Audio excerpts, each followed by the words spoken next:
What up, sports fans all over the world? It's your boy, MacDaGiantsFan, here with his fellow horseman, NYG, Jeffy T, 3285, Adam Costas, other fellow Horsemen Zion Zenith got pulled away for a work emergency, but y'all know the show still must go on. This is the Premium Takes Podcast, episode 26. Let's go, baby. How y'all gentlemen doing today, man? Wow, Mac. Wow. Jeff, you were right. How can we Let top him start the that? show like that. Every week we got to start like that. I feel like you're Ray Lewis dancing out to the music and getting us going. You know, doing a little Ray Lewis dance. Fire, Mac. I am doing very well. Jeff, how are you? I'm doing really well, man. I'm just getting ready for Money in the Bank tonight. Who's going to be climbing up that ladder to grab the briefcase? I'm Looking feeling forward good, to guys. it, Let's man. get going to it. Hey, what's going on in the chat? Randall the Handle, Coach Ed. Coach, Logan, what's Lowe's, going on? Good to see you fellas out in the chat, man. Appreciate y'all for stopping in. On this beautiful, hot Sunday afternoon. Saturday, But excuse me. yeah, as we get right into the show, man. We were going to have a UFC topic breaking down UFC 276, but unfortunately Zion, who is our UFC expert on the panel, couldn't make it today, and the rest of us aren't as well versed as he is in the UFC. So we're just going, acknowledge that there's a pay-per-view tonight, and you can definitely tune into the Hardcore Network with my man Randall the Handle later on tonight, breaking down the UFC and UFC 276 pay-per-view. It's Sunday? No, it's tonight. It's tonight. He's just joking. But so you can tune in with him tonight, and he's an expert on the subject. Does great work, man. So definitely tune in. Check out Randall the Handle tonight on the UFC 2, covering the UFC 276. I believe he's going to have Logan, maybe Big Play Slay, a couple other guys on. It's going to be a whole thing, man. Hardcore sports style, baby. So tune in tonight and check that out, man. And for right now, we're gonna start this show off. We're gonna break down the Money in the Bank pay-per-view coming up in a few hours, man. And it's been a pretty pathetic build up to this show. I'm not nothing to really get you excited about, man. But just what y'all take on the Money in the Bank. Start off with the men's Money in the Bank ladder match. How y'all feel about this match, man? Well, you just summed up the breakdown right there. I mean, it's just difficult to even talk about the build-up. I mean, the men's one, if anybody that was watching SmackDown last night, they did a really great job at creatively trying to add the last member to that Money in the Bank briefcase match. Wow, tons of creativity there. Way to go, Vince. But it was just so bad. But the Money in the Bank for the men, I mean, you're the first person you think out of everybody in this match that you think is going to win the match because of the potential storylines going to be going on down the road is you think that Seth Rollins is eventually going to be the one to go up, grab that briefcase because you think he's going to be able to pull off that similar heist he had a few years ago against Roman and Brock Lesnar at SummerSlam. And then you have to think about it. Cody Rhodes is lurking when he gets back from injury, and you think they're going to revisit that matchup eventually as Seth Rollins as champion at WrestleMania this next year. So Seth Rollins is probably the favorite going into this match, but at the same time, I got to say that I'm hoping that a guy like Matt Riddle or Sami Zayn can go up there and grab the briefcase because Money in the Bank is all about building new stars, people that are just about to get to that level of being a main eventer consistently. Matt Riddle has been having some of the best matches, best reactions. He's been built up, probably one of the best out of everybody in that company right now. He's on the cusp of pretty much being a main eventer. He's been feuding with Roman Reigns and the Bloodline for months. This is your opportunity by having him in the match. Have him grab that briefcase, hold on to it for however long you want him to have it, eventually get his revenge against Roman Reigns, whenever it is SummerSlam, Survivor Series, Royal Rumble, wherever it is, and then just get that Matt Riddle needs to become a world champion soon. I'm sorry. This guy is ready to become a world champion. The fans are completely behind him. He's got the look. He's got the personality and the charisma. He's got the skills in the ring. It's time to put this guy in the championship mold. Give him that title. But who I think is going to end up winning it, I mean, I was actually scared to death that Miz or Corbin was going to be entered into this match last night. Thank God I'll actually take Madcap Moss because he has an upside at least. But I think Seth Rollins is probably going to be the one that's going to pull down that briefcase in the end because I just think they're going to want to go with that Cody Rhodes and Seth Rollins feud later on and just give the title to Seth because he's doing some of the best heel work ever. And what's going on with Kevin Owens, because I think he was the original person that was supposed to get that last spot because something like an injury angle or maybe got COVID or something. He wasn't able to be on Raw or SmackDown. So I just think that Seth Rollins is going to be the one to pull down the briefcase and become a 2-time Money in the Bank winner by night's end tonight. And that is well said, Jeff. I can't say it any better than you did. The only thing I would want to say is I like Money in the Bank, but the thing I miss about it is it should be a WrestleMania event, right? It really should be. The way it was invented was that kind of event, and that's where we saw it, and that's how it got its marquee. I don't think it should necessarily be its own pay-per-view. With that being said, it is like Jeff said, you need to push guys to the limit, to the stardom. Now, the guy I would have put in this match would have been Austin Theory. This is a guy that you want to be your title holder. He's evil. He's got everything that you want. Now, he's not in there obviously because he's feuding with Bobby Lashley, and he has his own little episode going on. The next guy, you wanted to push was obviously Cody Rhodes, but he's gone due to injury. So that leaves Riddle, who by hook or by crook is doing what Jeff said, really melting down the house with some of these matches and really showing you that he's a main eventer. Now, winning Money in the Bank for him, you could prolong it for weeks, for months. You could even have him lose and he could still be good. Matt Riddle, that type of guy, you don't really want him to lose, but he's not as big as John Cena where it won't hurt him, but you know what I'm saying? You could do so many things. But being that Seth Rollins is in there and what you just said about Cody Rhodes makes me believe that the WWE is going to try to bank on that, more so than The Rock and Roman, because we don't know what The Rock's going to do. We really don't know if he really is coming or not. I know the XFL starts up in January, so I wouldn't be surprised if you start to hear him in late December and stuff coming around trying to promote that. But for me, that makes the most sense what Jeff said. Seth Rollins deserves it. He's done some phenomenal matches. Sometimes guys like him, even though he's losing, give you banger of matches. And this guy he's put over Edge. He's put over the likes of Cody Rhodes.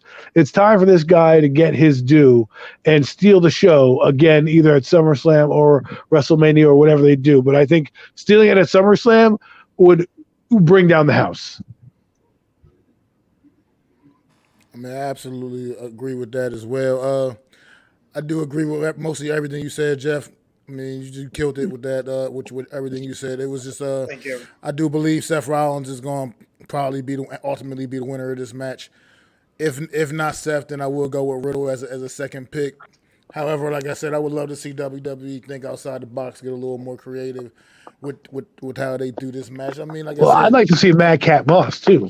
Throw a guy like Sami Zayn a bone. Like I said, I was just going to say that Zayn should get it too. You guys like him, okay? I'll go with him. With him being because with him being so into into this storyline with the bloodline, it would just almost be kind of cool if he had that. And now it's like he's coming out there with him, acting like he's with him, but then they still got to look over their shoulder and make sure he hasn't pulled something sneaky. I mean, it could just be something a little more entertaining and fun to go with. A way to build a good storyline, build up for a match, But what's up, normal guy? I'm pretty sure. How you doing, normal guy? I'm pretty sure we're just going to see the winner of this match be either Seth Rollins or Riddle, and I would actually prefer it to be Riddle because he's put in so amazing work this year, man. This guy, considering his background, is not that of professional wrestling, man. He came over and he's really taking his craft seriously. Working with a guy like Randy Orton certainly has helped develop Riddle and turned him into an absolute legitimate superstar. So, I mean, Seth Rollins has had opportunities in the past, plenty of them. So, what's going on, seeing a guy like Riddle, man, really get a chance here to make a name for himself. What's up, Big Play Slay? I have a request. Can somebody please take out Omos before this match and put in a guy like Balor or put in Styles? Because Styles is too busy stuck. I was going to try to not even acknowledge Omos being in this match because it's just so fucking ridiculous. It is. There's no reason for someone like him to be in this match. Even on the segment last night on SmackDown when they were all up on the ladders, this guy's just standing in the ring like he can't even climb up on the ladder, bruh. What is his purpose going to be in this match, man? He's just clunky and he's not good. He's just going to beat up people up. That's it. He's going to beat people up. He serves no purpose. He's not going to help make this match better. He's not going to drive it. It's just terrible. He's a terrible person to be in the match. When all the other great superstars that could have been in that spot, you got Omos in this match. Like, it's just, I don't understand. Wouldn't it have benefited somebody better like a Finn Balor who you just put him into Judgment Day? Oh, yeah, you remember that group? The group that was supposedly going to be the next great thing, and look what they've done with that. Don't you think maybe it's a good idea to put Finn Balor in there and help give that elevation to that group? But no, you put in a guy who can't even cut a promo, can't even stand on a ladder. How much do you want to bet, Mac and Adam, that you see MVP climbing up that ladder for Omos? That somehow MVP is going to get involved in that match. And Omos, because he's too damn big, unless he gets on one of those golden ladders that Big Show had to use years ago, that MVP has to be the one to go climb up and get that briefcase, a la what James Ellsworth did years ago for Carmella. I mean, it's ridiculous. The only thing I would say is I don't want to see him do anything because there's no stories for him, right? Everybody in the match has a story. Seth Rollins has history with both Roman Reigns and Brock Lesnar and a history of winning Money in the Bank. And like you said, the Cody Rhodes part for, for the title or whatever it is that's going to happen at WrestleMania could happen, right? Riddle, he's with Randy Orton. Things could happen. He needs to be built up as a star. Omos is kind of just like, he doesn't do anything for me. He's not even a cool big guy. Like, there are some cool big guys that have been out there, that do some cool moves. But like Diesel, one of the best big guys to ever come around was Big Daddy, Big Sexy Nash, Kevin Nash, right? And putting the title on that guy when he came in was exactly what you needed to do. You're not going to do that with Omos. He doesn't have the charisma. He doesn't even have the chops to wrestle, and I just think he's going to be in there to do one or two major spots. Throw somebody through a ladder. How they do it on the top rope or something crazy like that, and really get kicked out or get distracted. I can see him like getting distracted and get disqualified. I don't ever want to see him around the title. I'm sorry, I'm rambling. I don't like Omos. Nobody does. All right, fellas, let's move on to the other ladder match, the women's Money in the Bank ladder match. Lacey Evans, Shotzi, Liv Morgan, Alexa Bliss, Becky Lynch, Asuka, and Raquel Rodriguez. How do you gentlemen see this breaking down? This is your opportunity. You have a good amount of women that have not gotten their chance to become a world champion yet for the women's division. You have Liv Morgan that's been on some of the best momentum that she's been on for a while. This is your opportunity to finally let her get over the hump and become a champion. Shotzi Blackheart is doing a phenomenal job being a heel right now. I think this woman is one of the most underrated performers, not only in the women's division, but in WWE total. She absolutely deserves to be there. Raquel Rodriguez, she's not that bad in the ring. She's got a good look. So she belongs there. I don't see the fascination with Lacey Evans. I'm sorry. I don't know what WWE sees in her. I think she's bad in the ring. Her promos are lackluster. I get the gimmick. It's like a real life. It's portraying her real life. I just don't see it with her. Alexa's already won it. Asuka's already won it. And please, for the love of God, WWE, please don't give it to Becky for the sake of just giving it to Becky. That is completely undermining the entire concept of Money in the Bank by just giving it to Becky Lynch because she's in a so-called downward spiral in her career. You were supposed to make a new star. You actually don't. I don't think the field for the women is that bad. I don't think it's that terrible.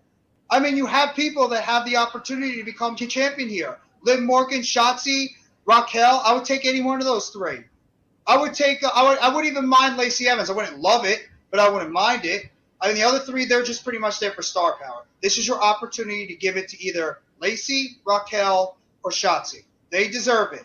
But knowing the WWE and the fact that Becky Lynch, as well as her husband, Seth Rollins, are on the cover, do not be shocked if they give it to her as like a token little additive to her career so that she can find a way to add that to her, add that to her accomplishments, and she can get back at Bianca Belair for all the torture that she's been going through with her, and she can cash in at SummerSlam, become champion again, and then eventually, if Ronda Rousey loses her title, they can have Bianca and Ronda and Becky, the match that they've been wanting to do for years. So I take that back. I think if Becky wins, she's going after Ronda at WrestleMania next year. Period. It's just please don't give it to Becky. I'm rooting for Liv, and I'm rooting for what's going on, Ash. Good to see you, bro. I'm rooting for either Liv or Shotzi. That's who I'm going for. Who I think is going to get it. I hate to say it, fellas. I think it's going to be Becky. Adam, take it away. I don't know who to pick in this because I don't like the field at all. I like Alexa Bliss. I think she deserves a title shot again. But could you put her in the main event at some place down the road? You can, right? Asuka, I think she deserves it. I think she really deserves it because she won the Money in the Bank a couple years ago, right? And actually, she didn't win did she win the Money in the Bank, or was she given the Money in the Bank crown? No. She was given the title in the Money in the Bank. So I like to see her win it truly and really cash it in because she's got some clout. But the thing is, who's going after Ronda Rousey? I think right now it's probably going to end up being, I know Jeff doesn't want to hear this, it's going to be Lacey Evans. I think the reason that they're doing that, they're going to want somebody who's a face. They're going to probably try to make Ronda Rousey bad because to me, I think Ronda Rousey turning heel would be the best thing for Ronda Rousey.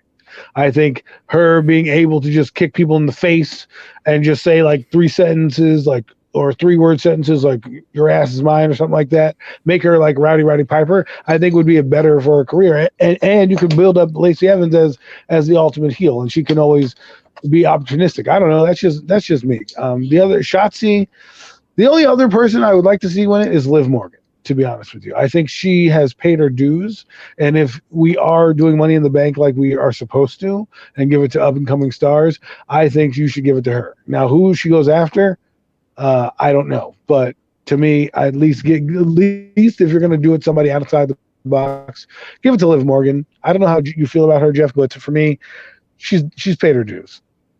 I actually think I know what's going to happen, Adam. I'll let you go in a second, Mac. But if Liv ends up winning that briefcase, I think Rhea Ripley, when she comes back, is going to beat Bianca. Rhea's going to become champion, and then they're going to rehash that little storyline they had going before with Liv Morgan and Rhea Ripley because of the fact that they were tag team champions before. Liv's been getting dominated every time she's faced against Rhea. So eventually, Rhea will become champion. Liv will just be the person that's fighting back, fighting, and eventually she'll probably cash in her Money in the Bank for a match at WrestleMania, and then she'll be able to finally get over the hump and beat Rhea Ripley for the championship. That's how I see it going if Liv Morgan wins the briefcase tonight. All right, well, look, I don't have much more to say about this match other than what you guys have already said, other than the fact that I believe that Becky Lynch is just going to win the match, total cop-out. That's why they, went out of their way to make sure she still got a spot in this match in the first place. So it's just whatever. But as far as this comment right here, I do 100% agree with Pepper 27, man. Vince McMahon, it seems like he's been nothing but on TV ever since he's allegedly stepped down. So Stephanie's a puppet. She's a puppet. You can't figure this company out any which way, man. Oh, Vince is still running the show. Vince is still running the show. Period. But anyway, let's move on to the next match. We can go to the tag team title match, man. The Usos defending their unified tag team championships against the Street Profits. Do you guys see the Usos still walking out of here with their titles, given the last few weeks on Raw that they've been back and forth with the Street Profits in single matches, and the Street Profits have come out on top in just about all of those matches? Well, here's the thing with this. Sorry. No, can I go first? Adam, you go first. Yes. If thank you. If I were WWE, I'd be like, the Street Profits are up, and we want the smoke, and let them walk out with the titles. But because the WWE is safe and scared of everything and don't trust the Street Profits for whatever, I mean, they're, to me, one of the bona fide tag teams and one of the best tag teams I've seen in the last 5 years. The guys come out, they have high aerial moves, they both have power, they're excellent on the mic, they've been champion before, and they were champion during a pandemic where they didn't really get the full audience behind them. I think these guys deserve to win. Now, will they win is another question. I have no idea because I don't, honestly, I have no idea what they're doing with the Usos because they're not even the greatest tag team, and because of the bloodline thing, I have to see them every day, every week, and it's kind of like these guys were a joke when they came in. They had face paint and were Samoans and woo, great guys, high flying, and now because they wear, they dye their hair red and wear, skull caps or whatever, where I'm supposed to believe these guys are the greatest. Come on. I just don't buy it. But to answer the question, I think they're going to end up with the titles, and it's going to suck to watch them walk out of there as champion. I mean, to even add on to that, there's been rumors going around that their brother, Solo Sikoa, might be making his addition to the bloodline in the coming future, that he could be on his way up to the main roster. But, I mean, this is the funny thing about the Usos. How many times have they been involved in either a tag team match or a singles match on Raw or SmackDown and they've lost? Pretty much every time, right? That's really to make your tag team champions, your unified world tag team champions look strong, right? Have them lose pretty much every single, number one contenders match, single match, all this stuff. But yet they always keep winning on the pay-per-view. The Street Profits are pretty much... Yeah, but they're not even good like stooges. No, they're not. It's overdone. It's overplayed. This is your opportunity right now to finally give the titles to the Street Profits. I know they've been champions before, but this is your opportunity to get the titles off the Usos, put them on the Street Profits, let them run with it. You could get some other heel tag teams involved in there. The Viking Raiders could be an example. I know the stupid name they have given them right now, the more edgy Viking Raiders or something, but at least you have another heel tag team that you can eventually feud with. But they have a storyline going where the Street Profits have pretty much faced the Usos or whoever it is, and they've not gotten the job done. This is your opportunity now, and they actually had a good promo exchange last night. It was probably the best thing on SmackDown. This is your opportunity right now. Give them the championships. Let them run with it. Go into SummerSlam, because I guarantee there's probably going to be a rematch somehow. It don't matter whoever wins it, because there's no other tag teams. Give the titles to the Street Profits. So I think they're going to win tonight. No, because they're not going to – they just think, for some reason, like Adam just said, won't let anybody but the Usos run with those titles because they don't trust anybody. Vince McMahon just refuses to let anybody else get a run with those titles. It just doesn't give them any trust at all. So I still think that the Usos are going to win. It's just the bloodline going forward once again. It's going to suck. You know what annoys me though is Fox was supposed to be stepping in and doing a lot of creative calling with their programming, right? That's the whole reason they went to SmackDown, to get a little bit more creative. Yet every week we see the same guys with the titles. It's like, at what point are we going to make this move to somebody else to kind of move the show along? Because I still think we're like stalemate. In AEW, they're changing titles every pay-per-view almost, right? Even every week. And here we are with the Bloodline. You can't get the title off the Bloodline. You don't have anybody that carries the title that maybe, unlike Theory, who you like. I mean, even the Intercontinental title. I don't even know who has it right now. Right, like that guy. I mean, come on. Well, he's good. He's a good champion. That's a good person that should be having that title. Well, look. Before we start straying down the rabbit hole, let's stick on this match. Comments on this match real quick. Let me. I would love to see the Street Profits get those titles off the Usos, just because I'm kind of over this Uso tag team title run. It's just like Adam just said. Enough is enough already. As other people, let's go. Let's move on. But at the same time, with that being said, since you touched on the Viking Raiders, I feel like they are pretty much just looking like the inevitable. They are going to be the tag team champions sooner rather than later. They are getting a major push right now. It looks like they're getting that good heel push that they initially came into the company with. That they initially came into the company with when they were in NXT, when they debuted in NXT, and they came in pretty much doing what they're doing right now, just wrecking shit. And then they brought him up on the main roster and turned him into a fucking novelty act, basically. So, now they're getting a legitimate, serious push. I mean, right? I thought maybe they were going to bring the New Day back into the title fold. It's not looking that way. As Viking Raiders are absolutely squashing the New Day the last couple of weeks. So Yeah, it's but did you looking hear like what they call them? The that's the more future. intense Viking Raiders? I don't. WWE is going to do what they're going to do with people's names. That's the whole WWE thing. I can't even really get into that. But I'm looking forward to potentially the Viking Raiders getting the respect that they deserve, that they deserve, that's due to them, and getting them back into the title reign, man. But let's 100%. let's move on to yet another title match on the card, and that would be Theory defending his United States title against Lashley. How do you see this one playing out? I mean, I just to be honest, I don't have any faith in this match because I think Bobby Lashley is just he's being used as a pawn because we all know after the interaction they had this past Monday and because of the rumors that have been going around, it's going to be John Cena versus Austin Theory at SummerSlam. You know what's happening. John Cena cutting his little promo. You don't know when you're going to be seeing me next to the ring. We know when we're going to be seeing you. It's going to be SummerSlam. That's just John Cena's little tease, pretty much like, saying that you don't think you're going to see it. I think Lashley's just pretty much just being thrown in here because they don't have anybody right now at the moment to challenge Theory that's at that level. So and they're going to put Lashley in there, a former world champion, to give him some more credibility with that title. And then eventually he'll beat Lashley, dispose of him, and slowly build a feud towards John Cena at SummerSlam. And, help get Theory eventually that big win. So I just don't know. I just don't trust Lashley in the ring. I think he's okay. But, I mean, the match is going to probably be very clunky. Maybe it's going to be good. What's going on, Chad? I think it's going to be very clunky. It could be a surprising match because I just think Theory is awesome. This guy has been just killing it right now. What's going on, Alex? He's been killing it right now in the mic, in the ring. His look is fantastic. This guy has everything to become the next major superstar. And I think he's just going to get a big-time win tonight and eventually, start building towards his SummerSlam opponent, John Cena, for the United States title at SummerSlam. Adam, kick it off.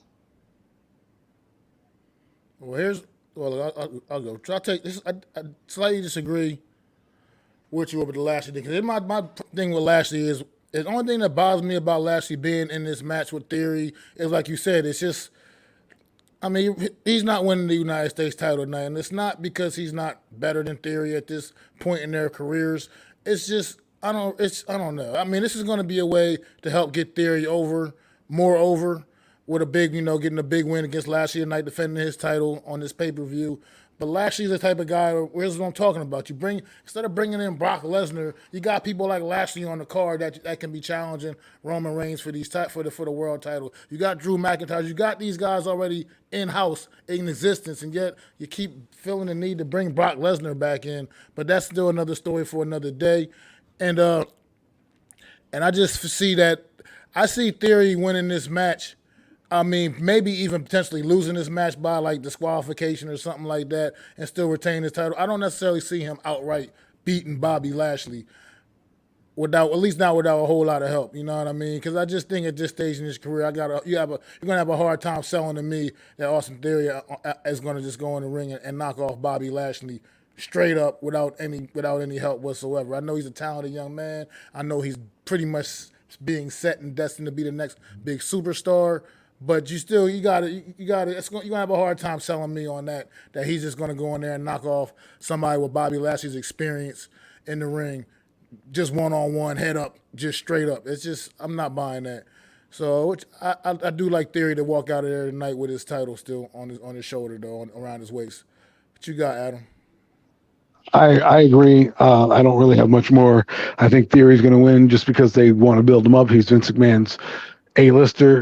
Like I said, his trajectory is John Cena. I see him being that guy. So beating Bobby Lashley is one of those things he needs. Now, he could also lose the title and they try to push him to be a main eventer. That could happen as well. But I think he'll walk out with the USA title. Give him a nice win on his title defense. Well, we've got two more matches on the card we're going to talk about real quick before we move on. But we got two women title matches. We'll start with the Raw women's title match. Initially, it was supposed to be Bianca Belair defending her title against Rhea Ripley. There's been some undisclosed issues, injury or condition with Rhea Ripley where she hasn't been able to wrestle. She's not cleared to wrestle right now. So they had a little 6-pack challenge match or whatever the hell it was. And somehow, some way, Carmella came out on top in that match, and she gets the title shot tonight against Bianca Belair. I'm just gonna start off real quick because I have one thing to say about this. It's absolute bullshit. Bianca Belair is going to probably just squash Carmella tonight and retain her title. There's no way they're taking that title off of Bianca Belair right now and putting it on Carmella. It's just not going to happen. And other than that, there's no other point in watching this match. But I agree with you wholeheartedly. To make this match, just make this match a short and sweet. Have Bianca Belair just go out there, destroy Carmella, literally in about I wouldn't even make 5 seconds, but 2-3 minutes. Just have her dominate Carmella. Maybe Carmella gets a move or two, and then Bianca Belair just pretty much destroys her during that match, and just that's it. It's over quickly. Because Carmella has no reason to be in this match. And the only reason why she's in there is because there's nobody else right now on that Raw roster that you could say is, I guess, on that level, even though I would have given it to somebody like Doudrop. I would rather see Doudrop or Nikki ASH get an opportunity against Bianca Belair, because I think they would be a more believable match than Carmella, which I don't even give a crap about this gimmick. Carmella is not good. She's average at best in the ring. Her gimmick is stupid. I just think because of the fact that Corey Graves is, a favorite of Vince McMahon, and Carmella and Corey Graves are married, and I just think he's a favorite. She's a favorite of Vince McMahon's because of her look. I just think this match is just pointless. It's stupid. It sucks that Rhea Ripley is not there, because if Ripley was wrestling, this match would have been 100 times better, because you could have gotten to see two of the best in that women's division fight. Instead, you get this garbage. And I just hope it's over with quickly. Bianca destroys Carmella, retains her title, and we move on from this mess. Go ahead, Adam. Well, I can't really say much more than that, other than, we'll see what happens. I think you're right. I think it is a pointless match. I really do, but at the same time, it's got to happen. Now, my question to you guys is, will they put this match on last so the person who wins the Money in the Bank can cash in? Because I could see Becky Lynch winning, like Max said, and then cashing in on Bianca at Money in the Bank, and then setting up a rematch at SummerSlam. Well, I think that they'll have the women's Money in the Bank ladder match will probably lead off the show for that exact purpose, and it won't really matter at that point where you place this match in afterwards. You know what I mean? I can see the women's ladder match being the first match and the men's ladder match being the last match. I think they're going to end the night on the men's ladder match as but I feel like this could be like I said, the women's ladder match starts to show off. Whoever wins that maybe could potentially cash in before for the night's over.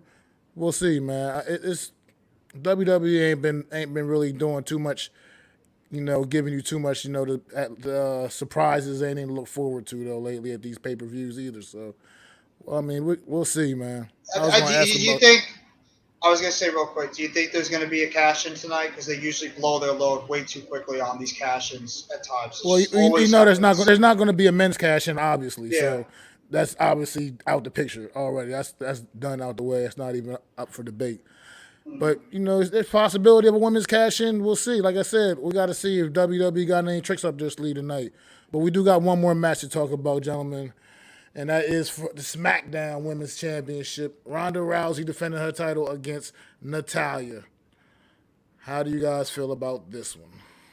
I think the match could actually not. I think the match could be solid if Ronda's actually going to put her heart into it, because she can work some good matches, and Natalya is arguably the best women's wrestler in that company right now in terms of just ground and pound, that type of style. She's very good in terms of being a technician. She can help Ronda throughout the match. I think the match is going to be good. The build has sucked.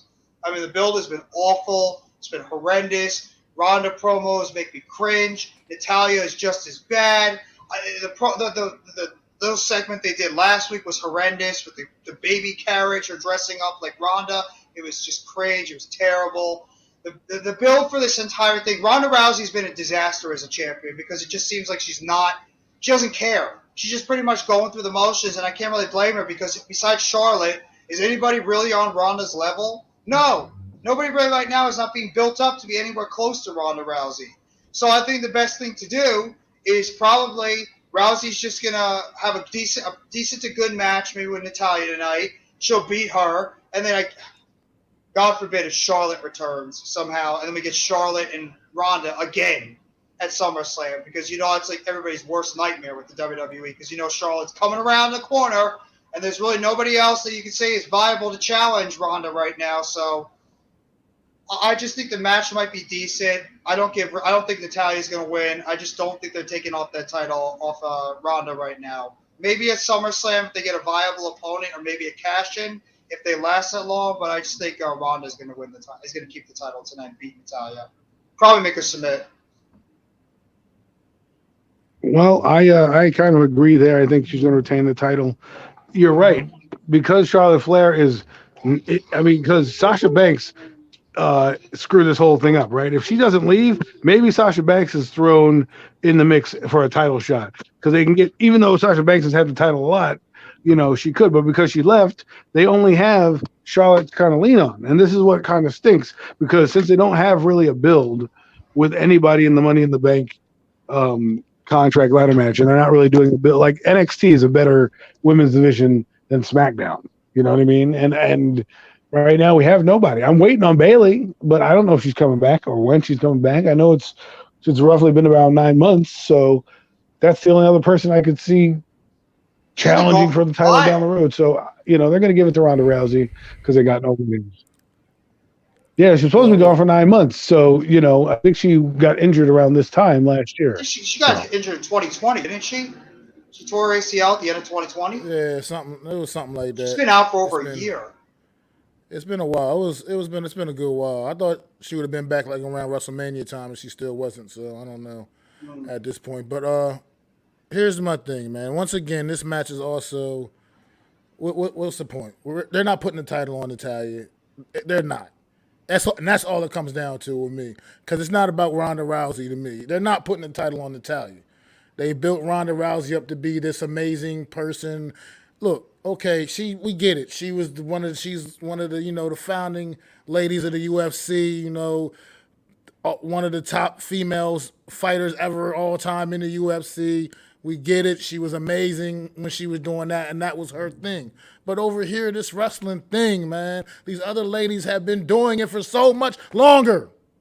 They put in so much more time. They have paid their dues. And they got to be upstaged by Ronda Rousey because her name is Ronda Rousey? Give me a break. That's where I'm fed up with WWE. Because they're all about the novelty acts. And they say fuck their talent. All these other ladies have been doing this for years. Blood, sweat, and guts. This was their legitimate dream. And you want to bring in novelty acts like Ronda Rousey and just be like, you're the best. You're going to be the top of the division. Forget all these other girls that have been working their ass off for years. That's where I get annoyed with WWE. That's but they do that with Mac. But Mac, they do that with everybody. You know what I mean? Like, they can't even find a superstar to face Roman Reigns. They have to bring back Brock Lesnar. Okay? Like, they have Drew McIntyre on the roster, and he's getting some Celtic castle match in September, right? But like, where are those guys? It's the same for the men's division, and I'm sick of Ronda Rousey's promos. You need that lady to get seasoned, Joe.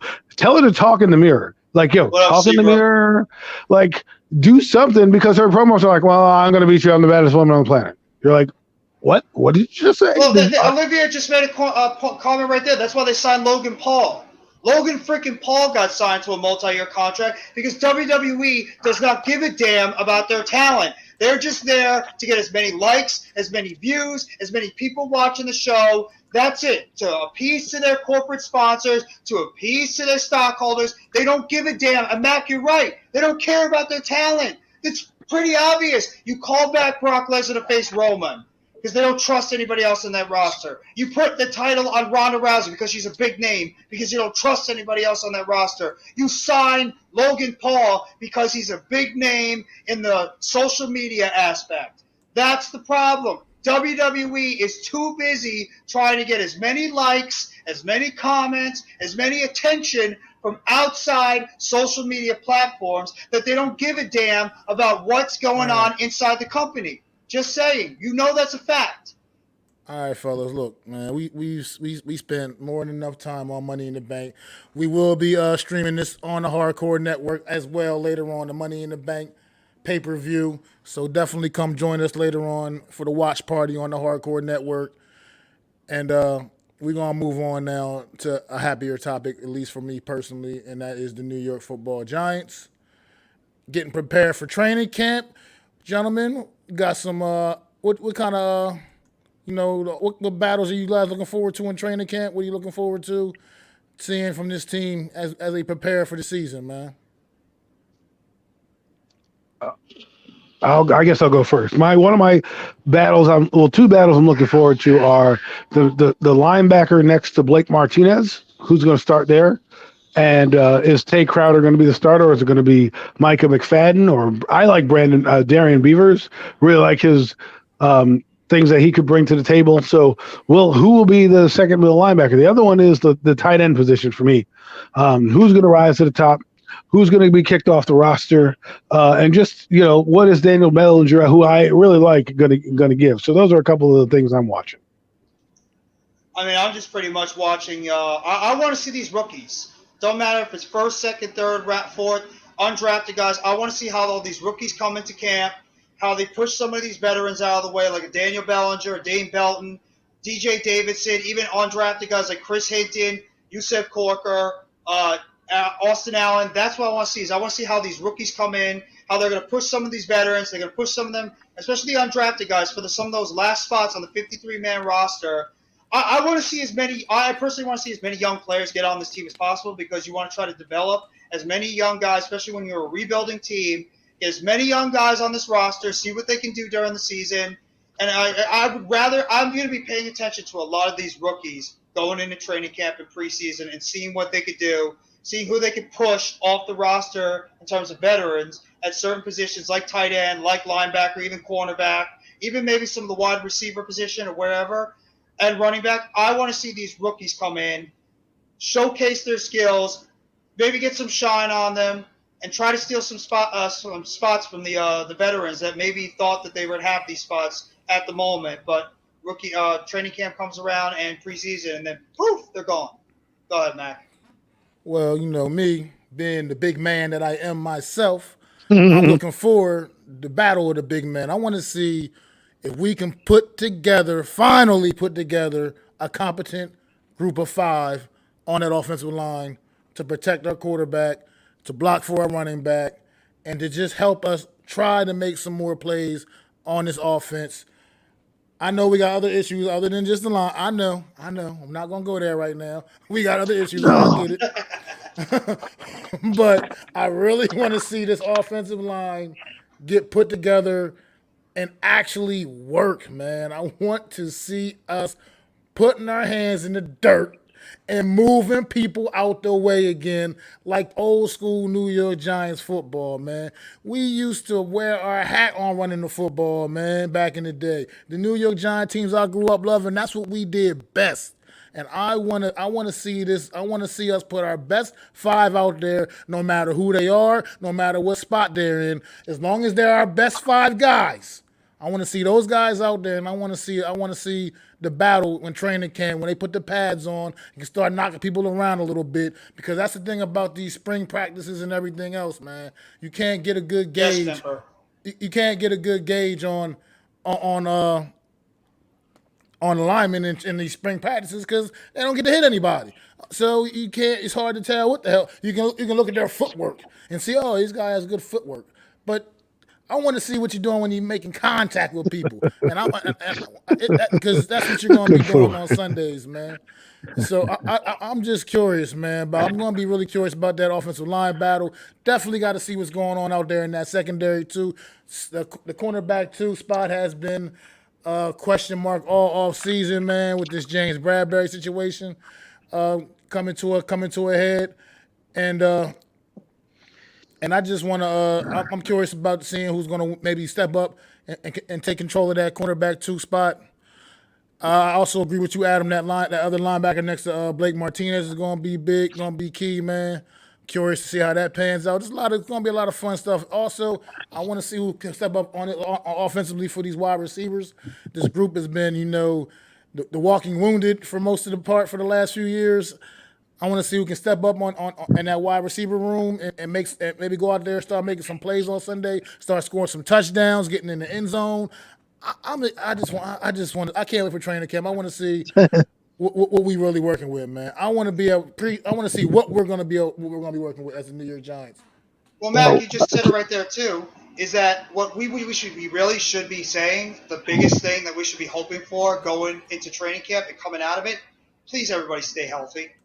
How many times have we gone into a training camp and we see one or two or three guys get hurt all the time?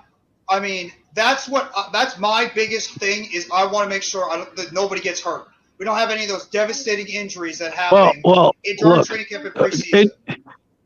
Injuries are going to happen.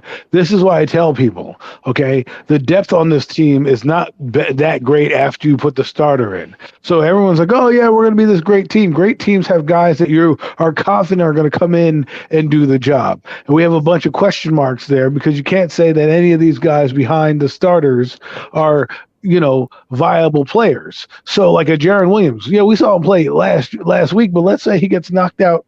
But like Julian Love gets knocked out and he's your starter, or Dane Belton's your starter. These guys have not played. We don't know what they're going to do. There's going to be mistakes and growing pains. It's not like Kansas City or Buffalo where they already got guys in there. They're bought into the system. They've all come up together. They know that, the Darius White goes down. Boom, the next corner is up and running. You know what I'm saying? Micah Hyde goes down. The next safety is up and running. So, I want to see the depth play out here. But the guy I want to look at, I don't want to say I'll say one undrafted free agent I'm looking at here. My favorite right now is Jeremiah Hall. He is a fullback / H-back out of Oklahoma. I think he is not going to be an impact player, so to speak, but I think he'll add a little dimension to the offense. When they do motion, he could be a fullback, a lead blocker for Saquon Barkley, and then he can come out of the backfield and maybe catch some dump-off passes here and there. So he's the one guy I'm looking forward to. A guy who's not really an undrafted rookie, but I'm interested in seeing is Ellerson Smith. We drafted him last year. He played last year. I want to see what he can do this year. I'd like to see what Ellerson Smith, if he gets a chance, if he can shine. I mean, in terms of my undrafted guy that is my favorite right now, I have to say Deshaun Corbin. Deshaun Corbin out of Florida State, the running back. I like when I've watched him on tape and some of his highlights, the guy's a good north-south runner. He's got some nice burst to him, even a nice second gear. You can put him outside as on a wide receiver, put him in the slot at times. And we badly need some type of north-south running game going in here, and he's not afraid to hit the hole when it's there. Saquon Barkley tends to dance a little bit when he gets towards the hole, when he gets towards the offensive line, tries to break through. We don't need that. We need a guy that's not afraid to just go right up the middle. And, I mean, Matt Breida is going to be pretty much brought in here to be that passing down running back. So I really like what I see out of Deshaun Corbin's game. I really would like to see this guy be able to make the roster as that third running back, be that bruiser in case we need to get a first down on the 4th and 1, 3rd and 1, any of those. So, yeah, Deshaun Corbin's my guy. Mac, what about you? Well, I mean, I do like Deshaun Corbin a lot also, but since you already mentioned him, I'm going to say Austin Allen is another guy that I'm liking what I'm seeing from this kid. Tight end from Nebraska. Undrafted rookie, man, out of tight end out of Nebraska. It looks like he could potentially be as high as number 2 on the depth chart when it's all said and done. Imagine. And I love it. And undrafted out of Nebraska. So I'm excited for this young man. Excited for the tight end position. Hopefully we can get some guys but that Mac, can be more reliable than Ricky Seals-Jones is great, man. Look, I'd rather build around these younger guys, man. And let's Daniel let's Bellinger keep it and moving, Austin man. Allen, please. Please. Great question, I want Alex, those man. two. Thanks for that question in the chat, bro. Thank you, Alex. Make sure you sub up to his channel, too. He does great work over there as well. Most definitely. Big Blue in the Bronx, man. They do amazing work on that channel. Him and his brother and their other friends and co-hosts do great work on that channel. So definitely go sub up to Big Blue in the Bronx. Excited. Couple of weeks out from training camp. I can't wait. Anything else you guys looking forward to for training camp? I maybe just how the defense is set up, just to kind of see what formations they're running. I know a lot of people are excited about Wake Martindale and how they're lining up and all that stuff. But what I want to know is, yes, Dayball is a great thing too. Like Wink Martindale, that brings me to me. Well, how are they going to mesh? How is everything going to go? Everyone's talking to me about how great Wink Martindale's defense is going to be against this giant offense. You know how many times they hit in practice this year? We ain't talking about the 1980s here. Okay, where you had 2-a-days, 3-a-days, 5-a-days, running with pads 2 times a practice. They practice with a walkthrough and then like a semi jog through with their pads on. So training camp is going to be fun to see where these guys line up, who's going to be starting, and what formations he might be bringing out. Can't wait for the offensive formations too. Like, you see what Dable and Kafka had to throw out there in terms of some moving Barkley all around the offense, having some 3-4 wide sets, 2 tight ends, just like seeing what kind of offensive formations they're going to throw out there is maybe a little tease to us before we actually see what's going to be happening during the season. So I'm looking forward to that a lot. The defense, but especially even the offense. Like what they're going to do, some imaginative formations that they're going to throw out there that to help get these guys in the best position to succeed. And just like get the most out of these guys, especially that wide receiver position that has so much potential. But God, there's such huge question marks. Yeah, and I'm just like I said, our team's been so bad, and we're going such a major rebuild right now with this whole new regime that's coming in. I'm just excited to see what changes this team has truly made, man. This offense last year was allergic to scoring points. They were allergic to touchdowns. I was like, is it the end zone was like the no place we weren't allowed to touch. So I'm just curious to see if this offense can look like an NFL offense again, man. Because we haven't looked like an NFL offense in some time now, man. Probably since at least Pat Shermer's last year here. We looked like a somewhat decent offense that year, but couldn't stop anybody on defense. So I'm just curious to see the steps this team is truly making, man. Because it's good, bad, or indifferent. I just want to know that we're making progress at this point. We were a 4-13 team this year. If we only go out there and win 6 or 7 games, I'll still take that as progress because it is progress. I mean, still obviously It's a not good enough rebuild. to make the playoffs or the post, or anything like that. But it'll still be progress for us, and that's what I'm looking forward to seeing. I just want to see what we're doing this year, how we're gonna look. But we can wrap that one up for right now. We can move on to the NBA free agency frenzy and the Kevin Durant saga, which I know you two gentlemen have a lot to say about all of this. I'm not the avid NBA guy like you guys are, so I will let y'all take the lead. I just got pissed off just thinking about it because the entire everybody's laughing at the Nets because of the entire Kevin Durant saga that's going on with him asking out for a trade. I mean, it's ridiculous some of the things that you're hearing. Why he's asking for a trade, the Kyrie Irving saga that's going around. I mean, I just got to go on my little rant right now about the Nets because this team is just driving me off the edge with what they have done the past 3 years of hell that they put their fan base through with the James Harden saga, the Kyrie Irving vaccination stuff, Kevin Durant not knowing when to stop, going after people in the NBA rooms and everything. It's an absolute mess. The Kenny Atkinson firing, Joe Tsai have no idea what the hell he's doing as an owner right now.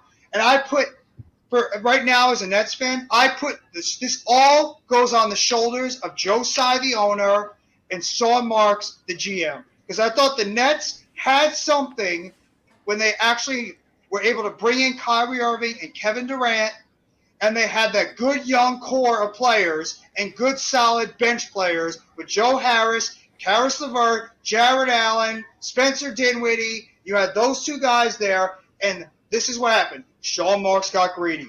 He got way too greedy. He went superstar high, and he's like, you know what? I'm going to look at James Harden. I think this guy is going to be able to push us over the edge. Good move there, Sean. Haven't you?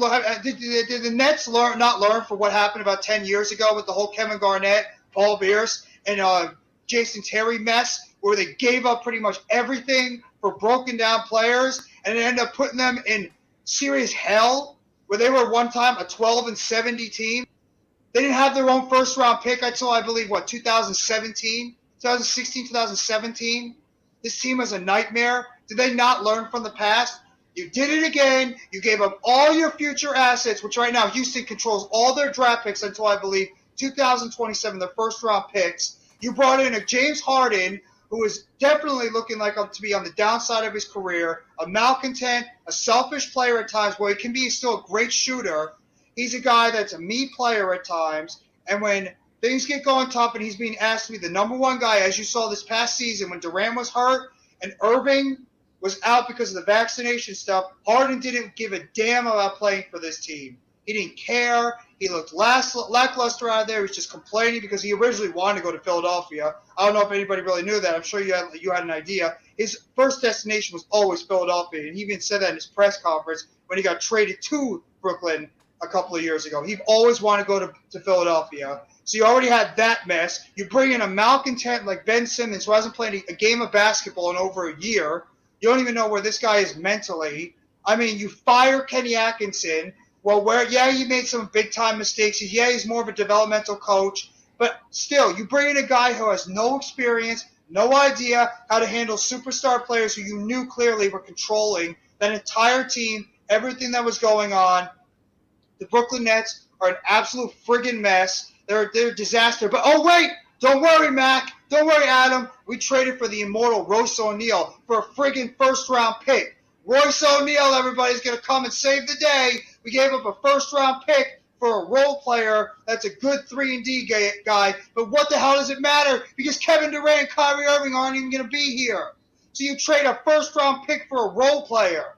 The Nets are just an absolute friggin' disaster. I mean, I'm just waiting for this whole – I'm hoping this is a dream. And I just trade Kevin Durant, get as many first-round picks as you can, get a decent amount of young, talented superstars stars that you can. Try to at least build a competitive team going into this year. I apologize I'm going to a Nets record because this team just drove me over the edge this offseason. I can't take them anymore. And, I mean, just in terms of, like, everything else that's been going on in the offseason, I'll make it quick. I thought the Gobert trade was a little confusing. But I think Minnesota clearly is trying to go for it right now. I mean, getting Gobert to go with Towns, going with Edwards, you still got Russell. I mean, some of these contracts that have been thrown out there, Zion Williamson, I did not get why you're throwing all that money on this guy. I mean, I know he's got a lot of talent and upside, but I just think that's a lot of money for a guy that missed an entire season due to injury. I mean, Zach LaVine, well-deserved. I'm sure Big Pat and AK are happy about that because he's the core player of their team going forward. John Morant, well-deserved in his extension. I thought the Knicks did a pretty solid job. Brunson, he's not going to be a superstar, but he's a pretty good point guard brought in there. Mitchell Robinson, get this, the first draft pick by Mitchell Robinson. Mitchell Robinson is the first Knicks draft pick to be signed to a second contract since the days of Charlie Ward in the 1990s. That's crazy. Giants fans, isn't that a little familiar? A second-round pick that has been finally signed to a second contract in years.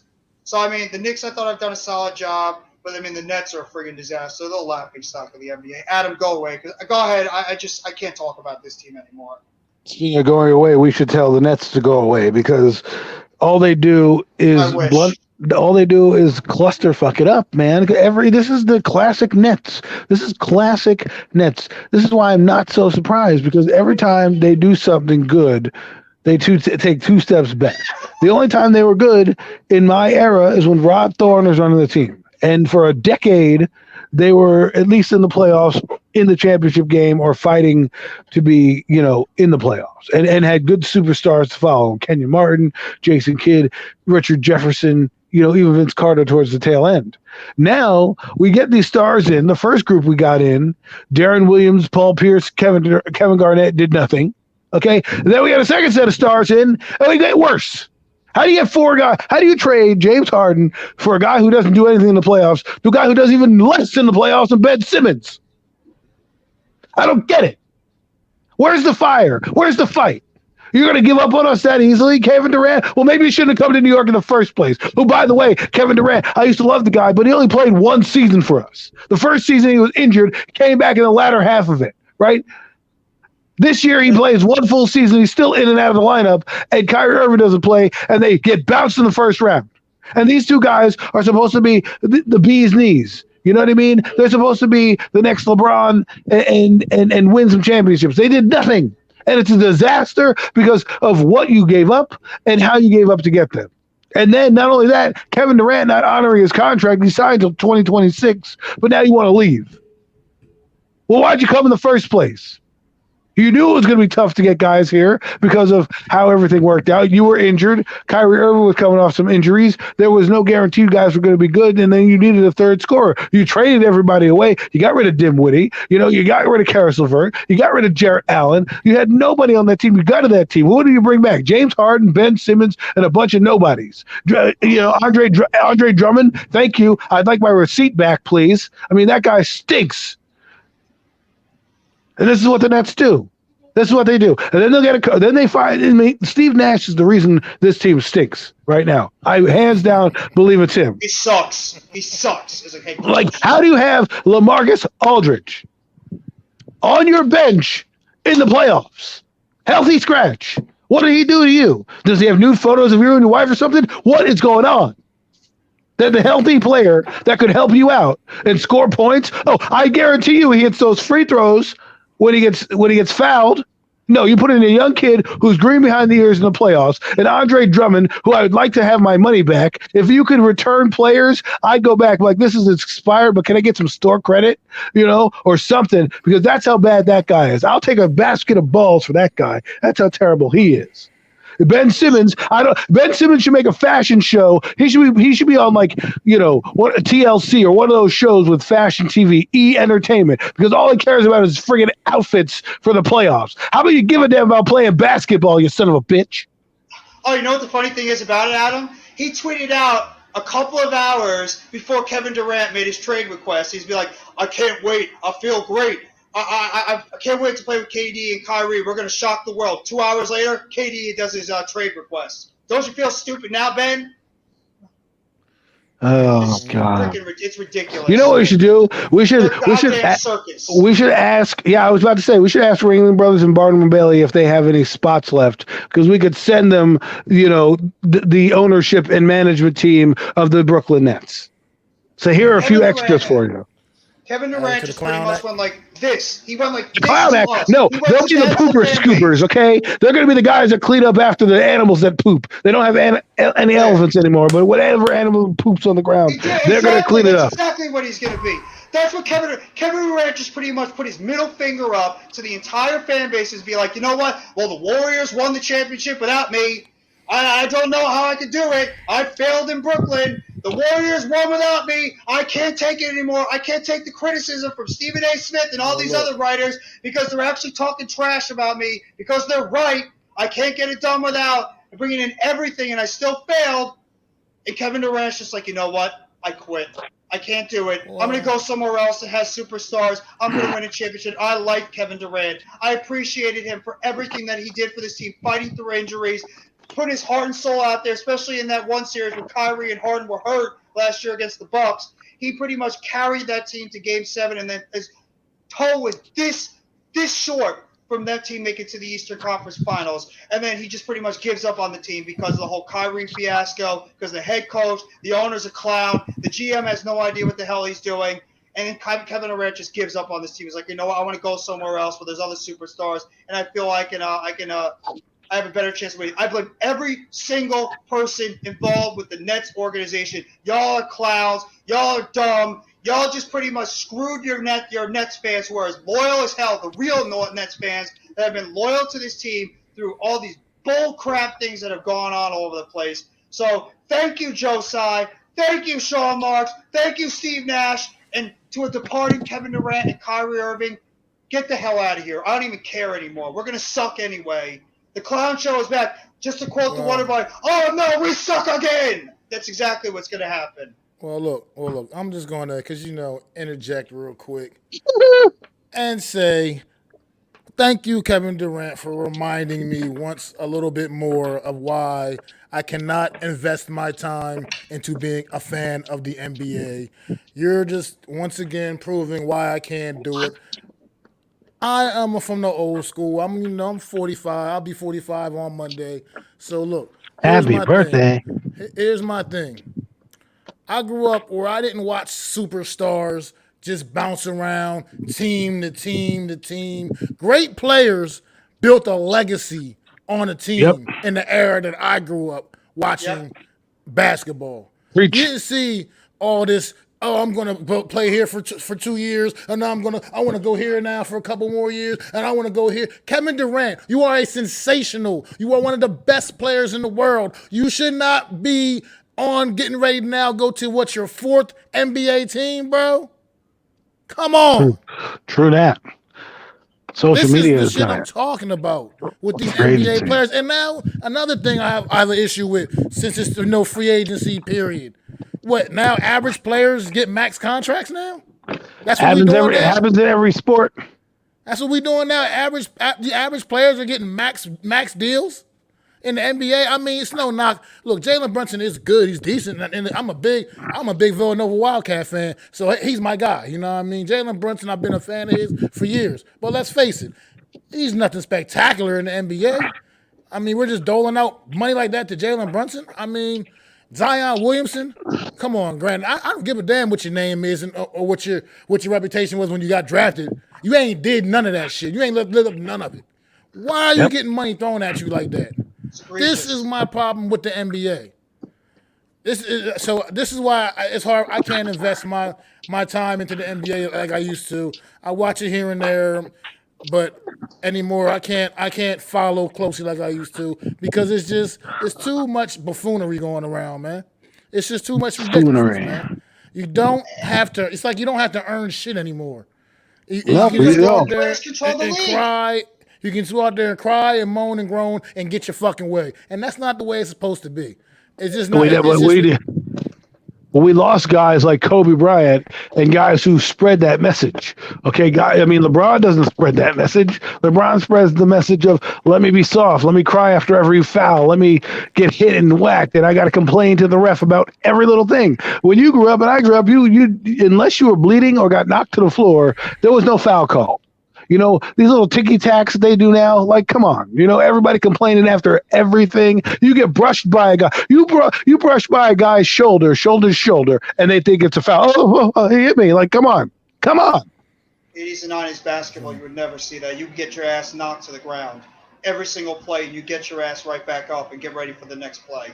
Or if you're still on that side of the court. But this is what I would love to see. You know what actually get me a little bit back on the side of Joe's side? Tell Durant, no, I'm not trading you. You signed a 4-year extension last year. Not even last year, less than a year ago. I'm not trading you. I don't care. Sit out. You want to be disgruntled? Sit out. You signed a 4-year extension. We hold your rights. You have no leverage. We're not trading you where you want to go.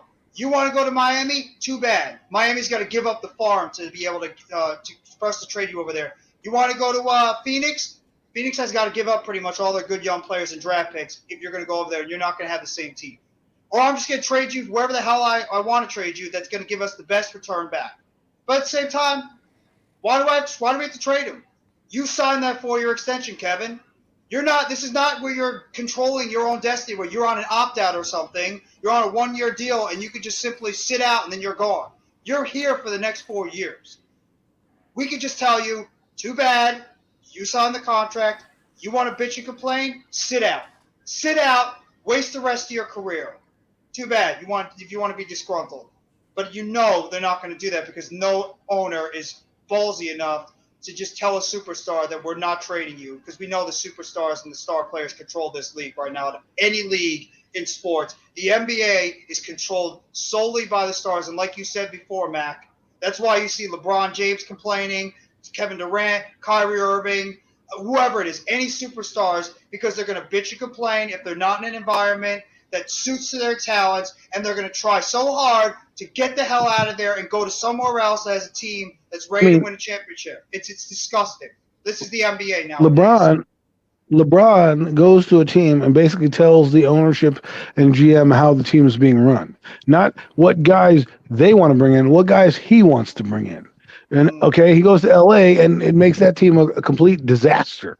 All right. And then he blames the coach. I'm like, you got Russell Westbrook, you got Anthony Davis, and you have LeBron James. You guys can't even sneak into the back end of the playoffs and you got to blame the coach. Like, give me a break. The NBA is soft. But what is interesting to see is how a team like the Golden State Warriors, who are a laughing stock of the NBA up until 2015, they won their championship, has now kind of changed what you do, right? Building through the draft, acquiring the players. I mean, their three top players are drafted players. Draymond, Thompson, and Curry all in their system. Okay.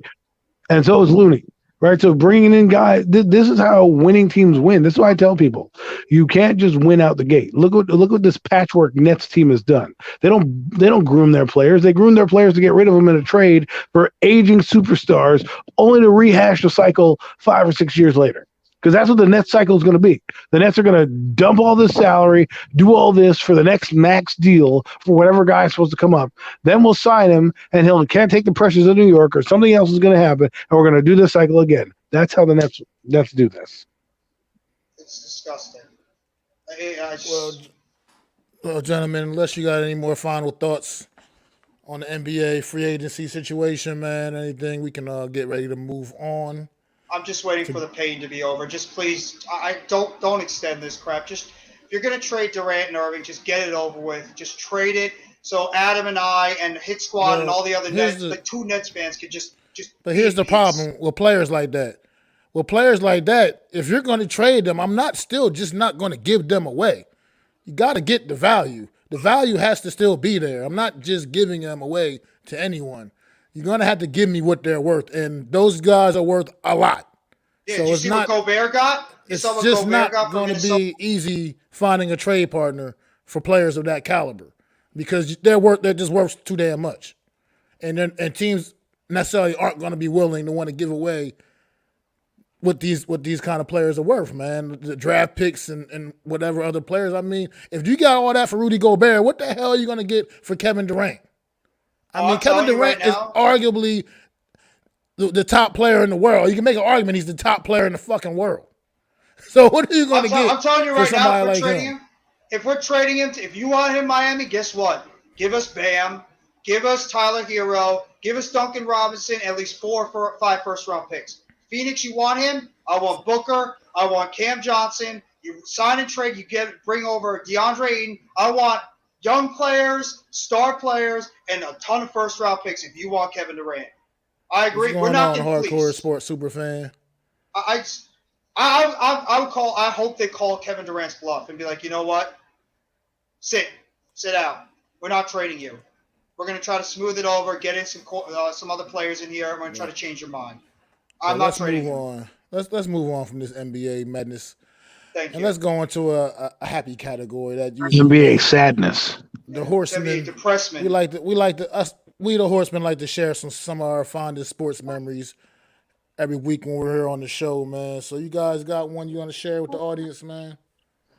I don't know if this counts as a real memory, even though I played in the game. I caught my first pass in Pop Warner and I ran backwards. I turned around, did a pop pass, like a little bunny hook.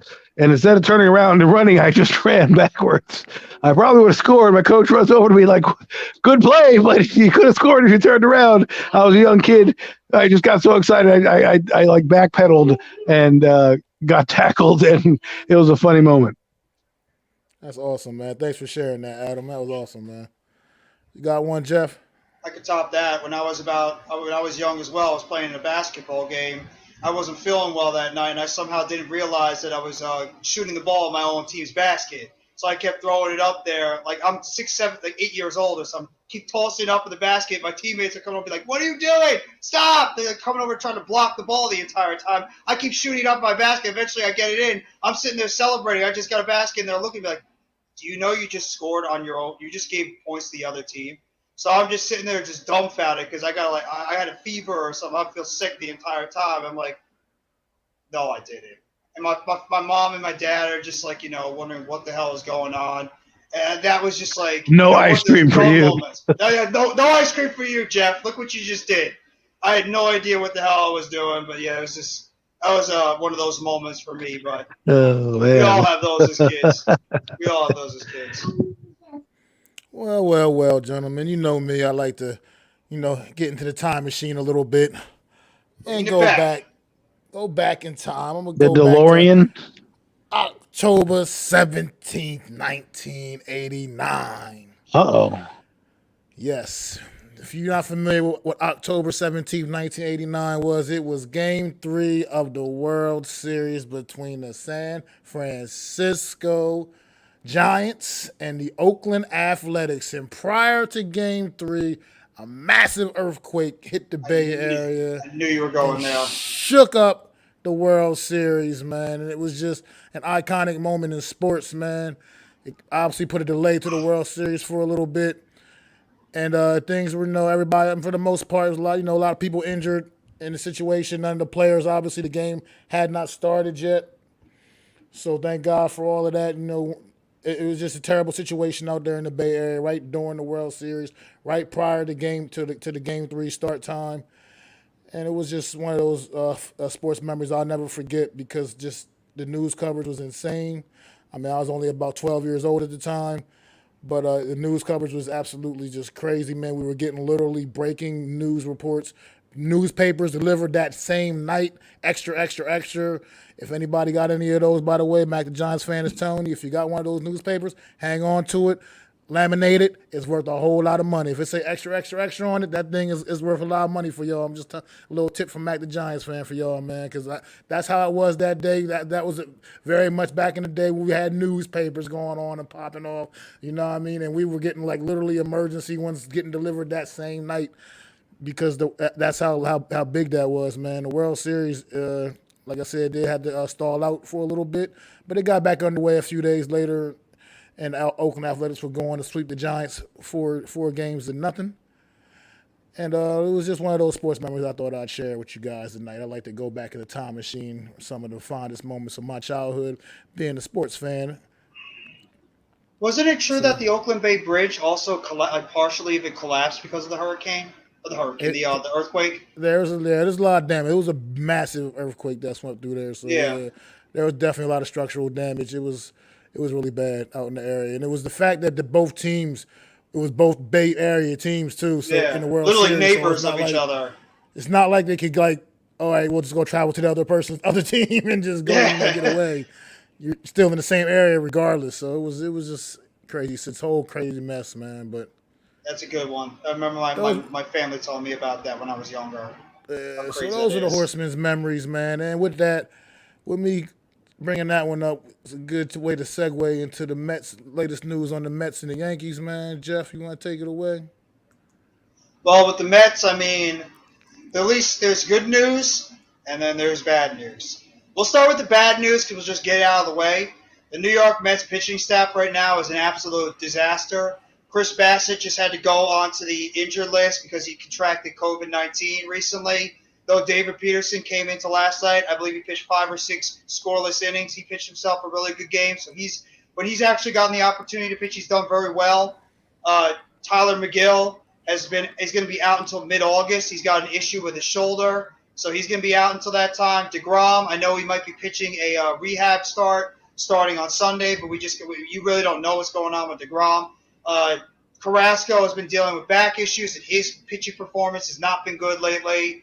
And Taijuan Walker's probably been the best pitcher so far for the New York Mets this year, staying healthy, and he's been consistent.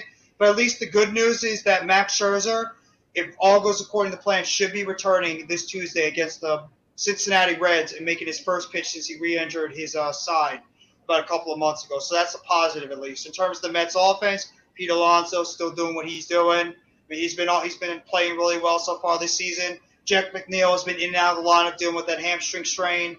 I mean, you're getting nothing right now from the DH spot from third base. So it was nice to see Eduardo Escobar hit a big 3-run homer last night to help power the Mets to that victory. I mean, you're not getting anything from third base. You're not getting anything right now from DH.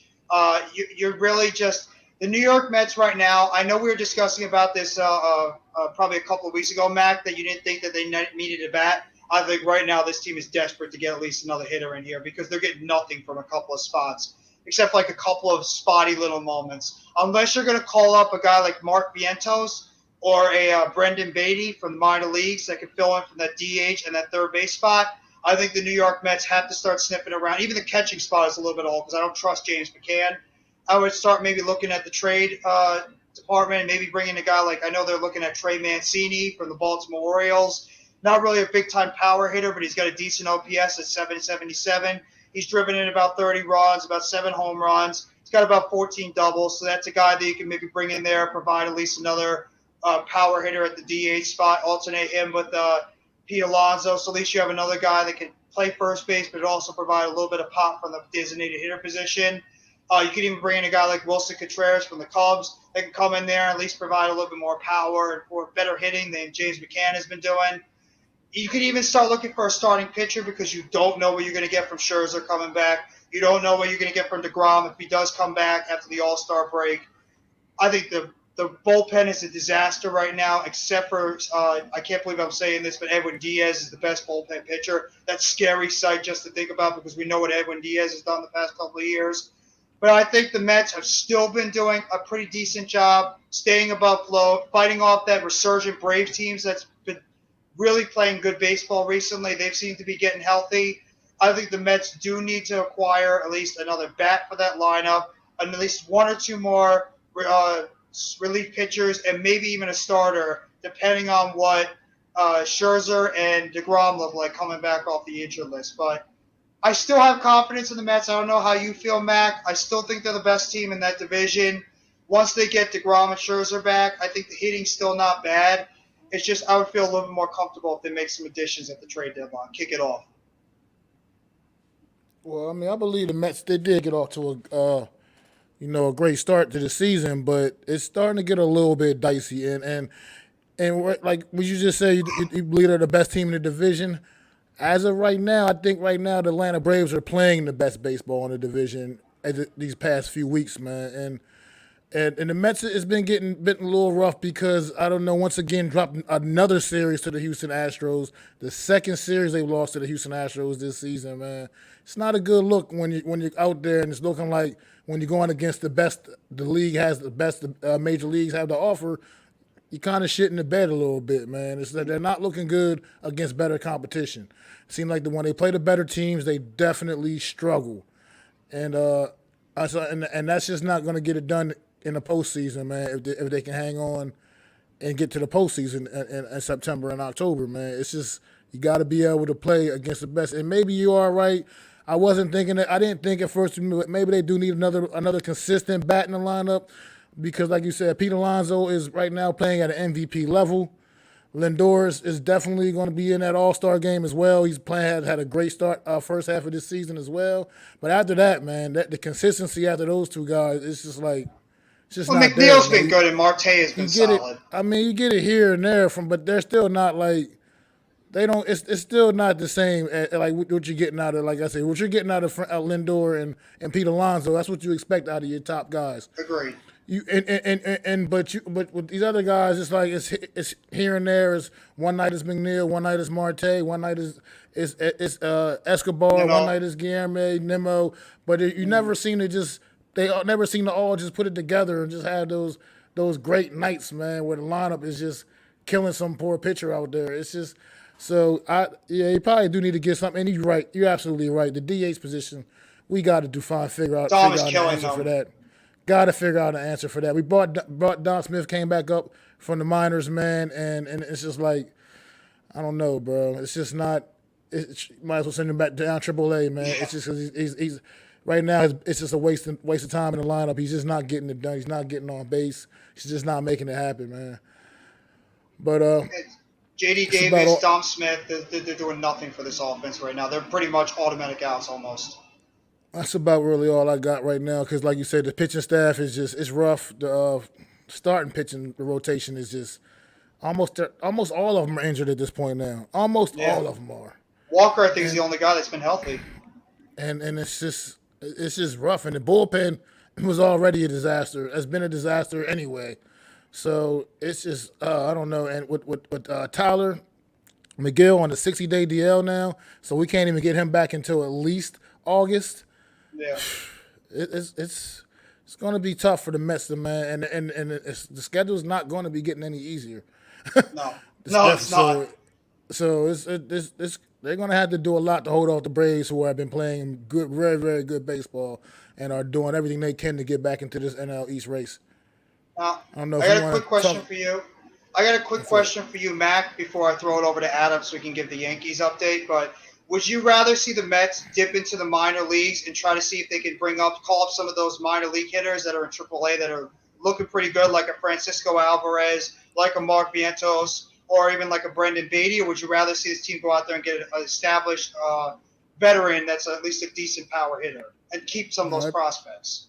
I think this team would need probably right now somebody more established right now. Okay. Bring somebody in there that's really seasoned and mentally prepared on the Major League Baseball level, man, to take on Major League pitching. We need a bat like that in the lineup right now, as opposed to trying to look for lightning in the bottle from someone down in the farm system. Agreed. Adam, what do you got to tell us about those New York Yankees?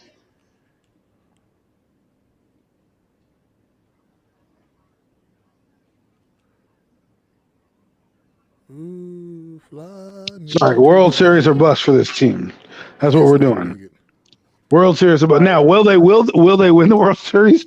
That's something I can't predict right now because every time the Yankees have a prosperous season, it never ends well in October for some reason. I don't know if they get cold, the bats just run out. Because the one thing I will say about the way the Yankees are going, that energy does take its toll on you towards the end of the year because you're riding that high, you're riding that wave, and you always got to play your best baseball. Well, when the teams get to the playoffs, it also gets up a notch. Pitching gets tighter. You're not playing different teams every day. You're playing the same team for a couple of days in a row, and if you meet that one matchup that can, buck your lineup, which obviously the Yankees lineup is doing fantastic against anybody. But again, the playoffs are where I'm going to see where they win their money right now. We're the number one team, probably the number one team in baseball. So, I'm enjoying the ride. Well, yeah, definitely number one team in baseball, man. They just need to get the Aaron Judge thing situated because Pay they him. cannot. Just pay him. I don't understand what the problem Yeah, is. they cannot afford to let him walk. They can't. Like, That I would have to be a DFA Joey Gallo too. He's been awful. Joey Gallo sucks. listen, I don't know why. I mean, obviously it's a business thing, with teams, but sometimes you got to invest in their homegrown talent. Aaron Judge is a homegrown talent. He's come up in your system. Yeah. He's done well. These are the guys you want to reward. It's kind of like Sterling Shepard. I know people don't like Riggs, or feel differently about him, but Oh he's a boy. homegrown giant, right? He has done well. He earned himself a second contract, and that shows your players. Hey, if I do well, they're going to pay me as well. So, otherwise, it gets to the point where you're like the Nets and you're getting rid of everybody because you're too cheap in the purse strings to make things happen. So Yankees, pay him. Pay him. And besides Severino, isn't Judge one of the few players that would be able to get a second contract? Because the Yankees, most of the time, a lot of their prospects haven't been doing well or been receiving second contracts, big ones at least. I think Judge is really is like the first Yankees prospect that came from the minor leagues that's just come up and established himself as a superstar. I know Severino looked like Right. that at the beginning, but he had those seasons, like 2 or 3 years where he was hurt. Judge has really That's, been that one guy that's come up from the minor leagues and has and turned gotten himself better. into a great player. Exactly. Right. So I Gotten would try to better. reward that guy. I would Right. reward that guy and keep him around. Like, think of Derek Jeter. He came up through the farm system and just got better and stayed his entire tenure with the Yankees because of how good he was. Right. And we don't win World Series titles without Derek Jeter. Just no doubt about it. This guy is going to win you championships. Let him be the face of your team, the face of New York, right? The new Derek Jeter, the new face of your franchise.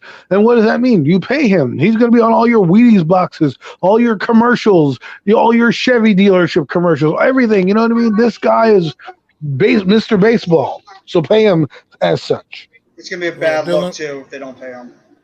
a normal guy. I'm not familiar with Dylan Cruz.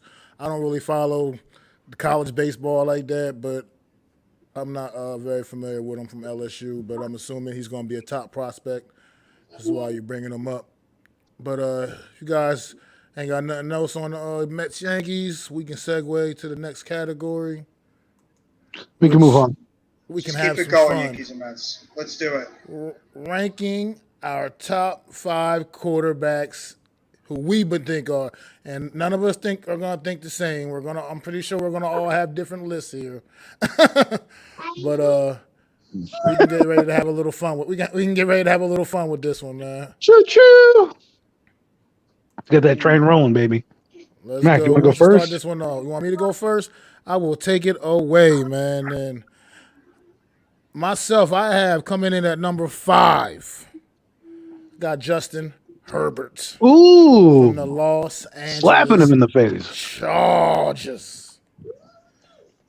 At number 4, guys might not feel me on this one, but I still got to put him up there. I got the GOAT, Tom Brady, TB12, coming in at number 4. Still currently, right now in this league, I believe he is still the 4th best Didn't he quarterback. dominate last year?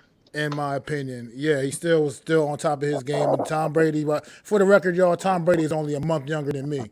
So I'll put that in the perspective that he's out there still doing it at Mac, the level why you gotta do that? Why you gotta do yourself dirty like that? I'm just saying, you don't see too many guys my age running around playing at that level in the NFL. I mean, Come on, Mac. Come on, Mac. We know you can suit up for the Giants tomorrow. It's just not normal. At number 3, here's where I might get a little controversial for y'all, man. At number 3, I got Josh Allen from the Buffalo Bills. I like it. I like it. And then I got coming in at number 2 myself. I just get a guy probably, even though I think he's a bit of a diva and a pain in the ass, I still got to put Aaron Rodgers up there, man. Aaron Rodgers is, I mean, he's not to be quoting Stephen A. Smith, but he is a bad man. You know, he just gets it done, man. All he does is get it done. Other than in the playoffs, that's my one problem with him. He's learned how to get it done in the playoffs. But at number 1, I think it's pretty obvious. I got number 1, Patrick Mahomes. I can't knock him off of that. I think he's still I haven't seen anything like Patrick Mahomes. It's been a fun ride watching him play, lead the way for the Kansas City Chiefs these last few years. And he's just been an exciting player to watch. And I just think he's the best thing at the quarterback position right now, currently in the NFL. That's who I got, fellas. Well, I have a list here. It's going to throw some people off here because they're not gonna like what I'm about to say. But I have coming in at number 5. I have Matthew Stafford, Super Bowl champion. You know, has played down in the Detroit Lions, really showed you how good he was in the playoffs, and really earned his ring. At number 4, I'm going to go with the diva himself, Aaron Rodgers. I mean, that guy, all he does is produce, but he's a little long in the tooth, and let's hope that he can rise above it this year without arguably the best receiver in the game. At number 3, I'm putting in my man from Cincinnati, Joe Burrow, at number 3. Okay, actually, yeah, number 3. I'll put in number 2, and this is my guy, as Tom Brady is number 2. And the guy that I love the most right now, at number 1, Justin Herbert from the LA Chargers. That is my man. Ooh. That dime pass that he threw from 50 yards out was an absolute dime. And I'm telling you, fellas, this guy, hit your wagon on him. He is going to be the next big thing. You heard it here. Well, you didn't have to hear it first because you know how good he is. He's already thrown for almost 10,000 yards in 2 seasons. He's the reason why I can tell you why Daniel Jones stinks, because in the first year, this guy was good. So I'm taking him. I know people are going to be crazy and Adam, but this is why we have fun with these lists. What you got, Jeff? Number 5, Ryan Tannehill. Number 4, Jalen Hurts. Number 3, Daniel Jones. Number 2, Jimmy Garoppolo. And number 1, Tua Tagovailoa. Here's my list. Man, that's the best lineup I've ever heard. Come on, how can you beat that? Those are 5 all-pro. Those all college quarterbacks. No, on serious note, my number 5, I got number 5. I actually, you know what? I'm gonna throw it out there. It's gonna be controversial, but I'm gonna do it anyway because I like this team so much this year. Derek Carr. I think Derek Carr is going to become top 5 quarterback this year because of that all.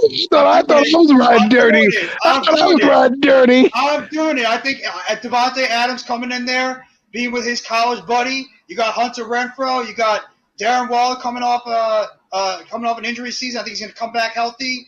Josh McDaniels is going to bring some new and innovative Woo! schemes to that offense. Man. I think Derek Carr is going to emerge as a Damn, big time. this is why the show is called Premium Takes, because that right there is the reason. I thought my list was Premium Take. Just come in. I'm gonna one up you on your sports memory, and I'm gonna one up you on your quarterback list. I like this Raiders team. I just think they're going to be a lot better than they think, and I think Carr is ready to emerge into one of the top quarterbacks. Number 4, I got Joe Burrow. I'm not going to disrespect this guy. I think when he's healthy, he's one of the most talented, gifted quarterbacks in the NFL. Oh, really? You could see that with a bad offensive line, huh?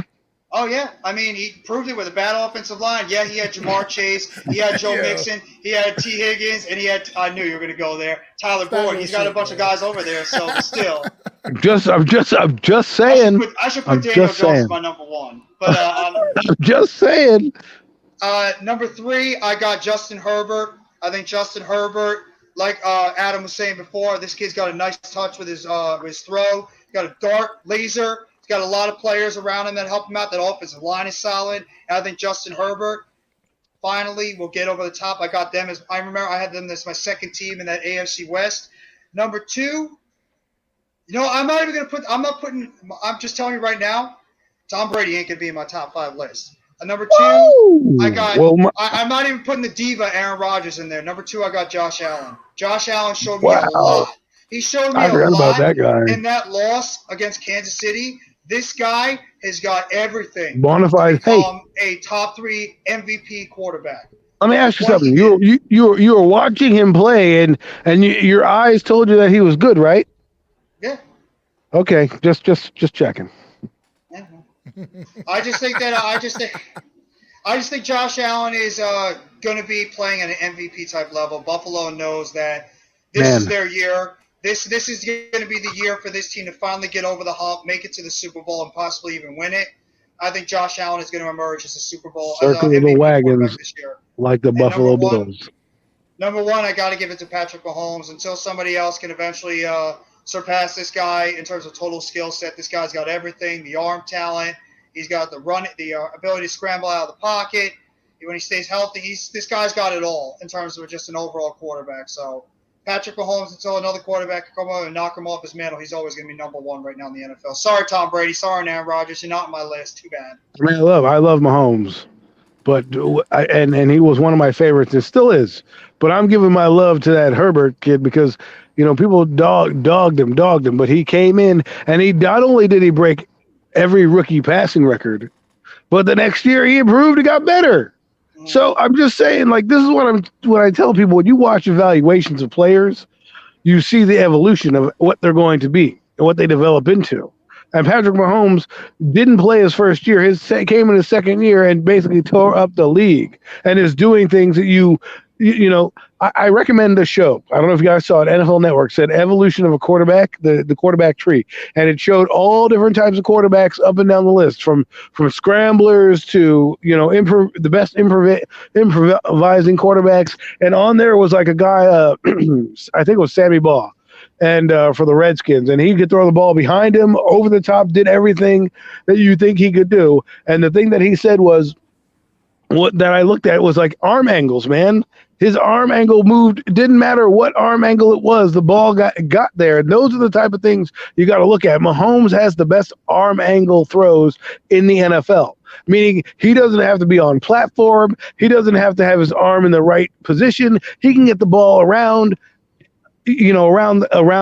a defender or over a defender just by the flick of a wrist. And those are the kind of qualities you need. The thing that, and people are going to hate me right now, Daniel Jones is a little bit mechanical in his windup. He just has a windup.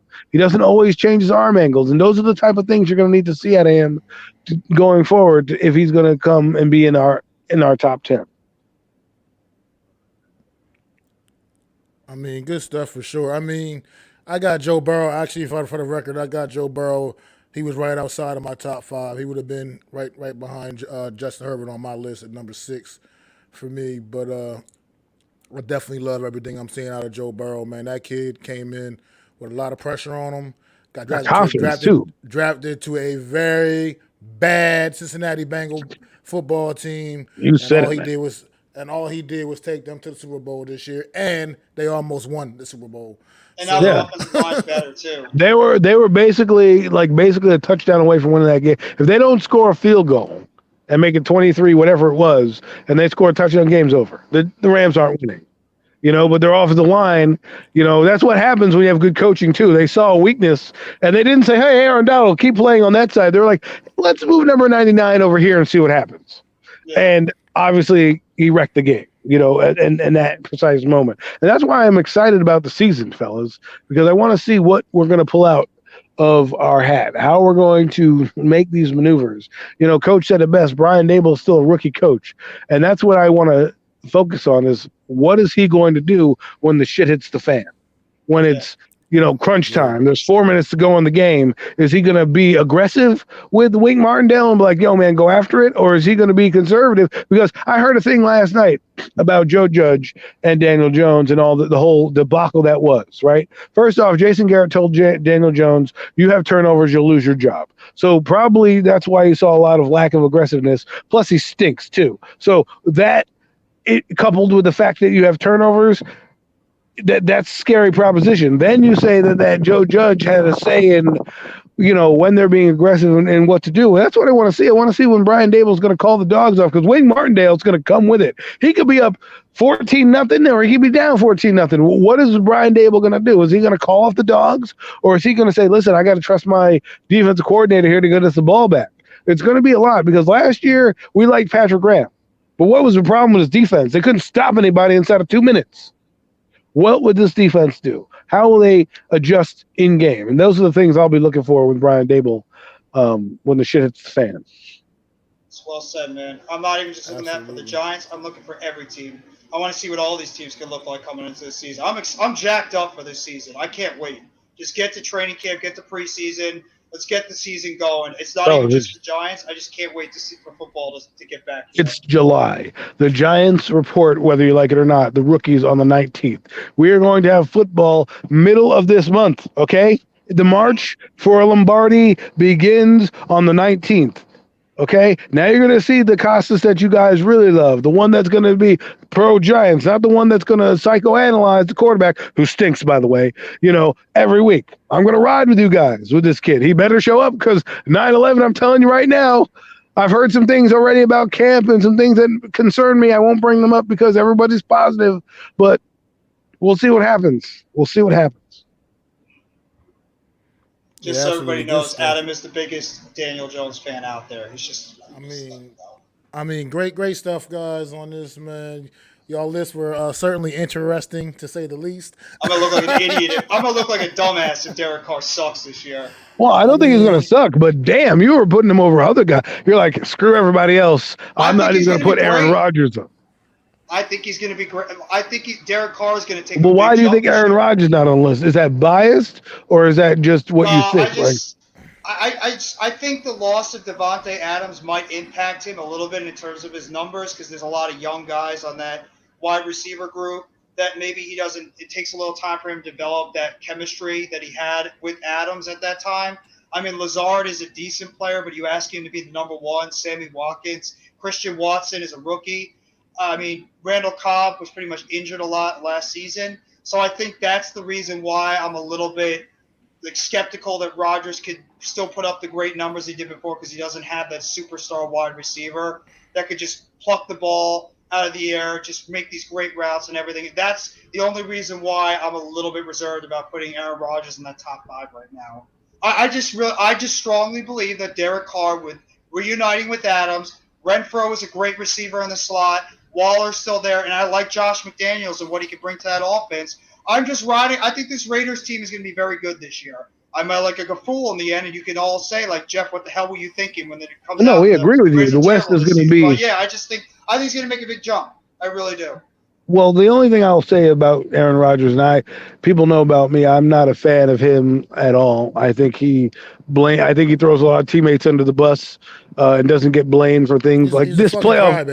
This playoff game. You look at his numbers, and you're like, that's a Hall of Fame quarterback?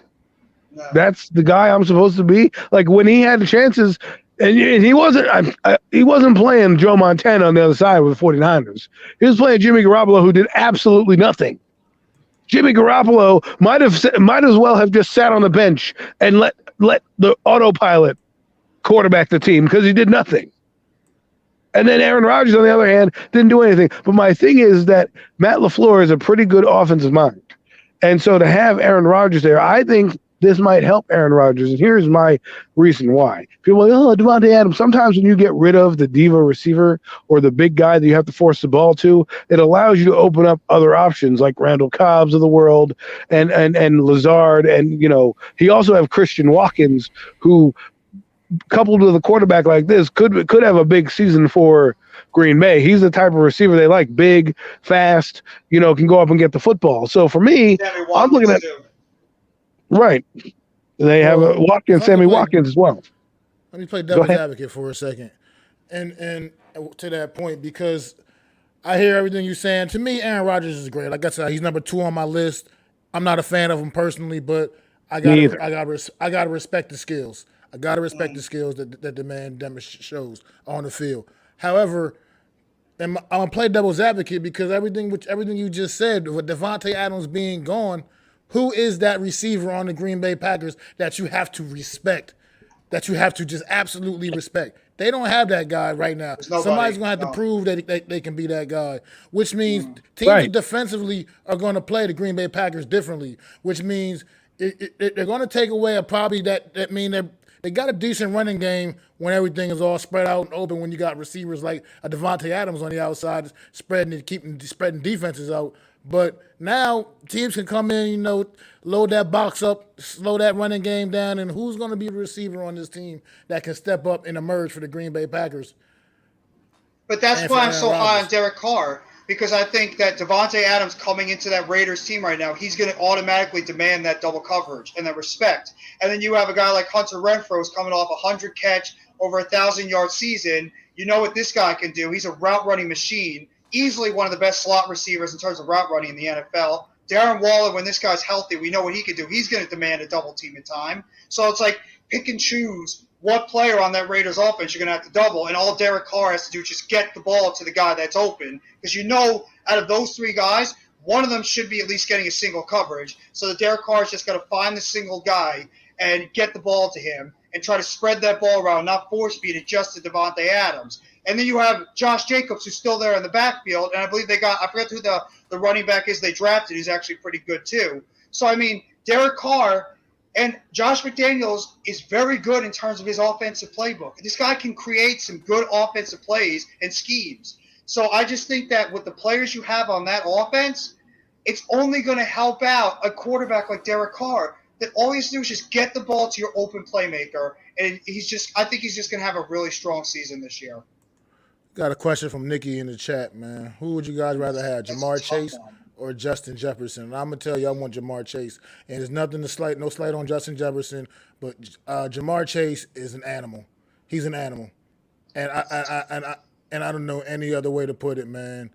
I love Justin Jefferson. I love what he brings to the table, but Jamar Chase he is something special. He practically took a year off of football, that COVID year when he didn't play his last year in college. Still came out, was a number 3 overall draft pick or something like that. Yes. And lived up to it fully. Lived fully up to it and more and some. So yeah, I'm just those taking two guys were on the Jamar same Chase. team in LSU. They were the same team. I know you're not, too busy liking to anoint guys after one season, but Jamar Chase showed you why he was the number 1 receiver in the nation, in the country, and in the draft. Absolutely. But absolutely. I like Jamar Chase. Jefferson, I like. I think he's come on late. I'll go with Jamar Chase, not to be similar to Mac, but just the attributes I see that Chase brings. He's a game changer, bona fide stud. I mean, look what he did in the Super Bowl. 1 minute he has nothing, next minute he's catching a 40-yard bomb. Right, first play of the game, he catches it. He would have been a touchdown if he doesn't trip over his feet. Right, so, I think we're going to see these 2 guys fighting for the receiver title year in and year out. It's going to be a good battle to watch, almost like when Moss and Moss and that group of guys were there still. Rice was in the game. Carter was in the game. It was good to see Tim Brown was still in the game. So it was good to see some guys. T.O. was in the game as well. So you got to see some guys actually, and Chad Johnson, you got to see guys actually try to win titles, and it's going to be fun to watch guys like that because we all see these receivers coming in and we're like, oh, we don't need to pay him. We don't need to pay him. But sometimes you like to see the elite of the elite. And Jamar Chase is going to be the elite of the elite. And what he did for that Cincinnati team single-handedly changed them. I don't know if I call Jefferson a dude. I mean, Jefferson is special. I mean, it's tough because like one great LSU receiver against another great LSU receiver. You can't really go wrong with both of them because they're both fantastic. And I would actually put them both close to my top 5 receivers in the NFL. But I love Chase. Chase is my favorite receiver that came out of this past draft, even though I love Devontae Smith. Devontae Smith, I've been high on that guy, but Chase was my number one guy. I can't. Justin Jefferson is something different too. I mean, this guy's got to get the respect he deserves. What he's doing. I mean, they're both from the same school, so disgusting how they were teaming.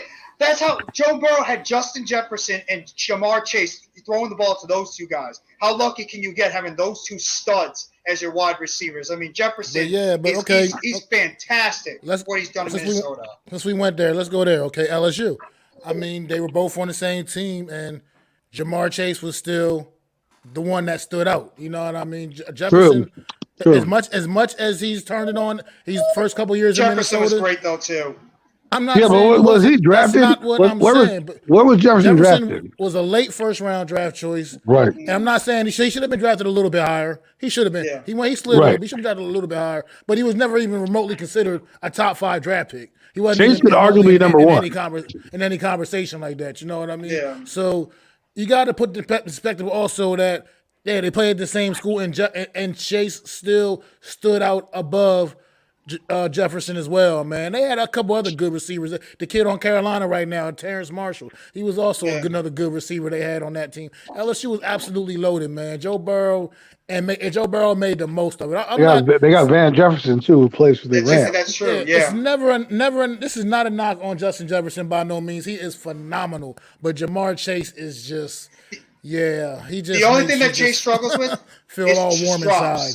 Chase just has one little problem, and that's drop issues. But if he can find a way to just correct those, it's very but the thing is, it's a unlike Evan Ingram, I'm not getting on the guy for drops because unlike Evan Ingram, I know that Jamar Chase is going to get me a big play. So I'm like, you know what, Chase? So you're 90% catch radius, right? Unlike guys who I know suck. Evan Ingram, thank you for leaving.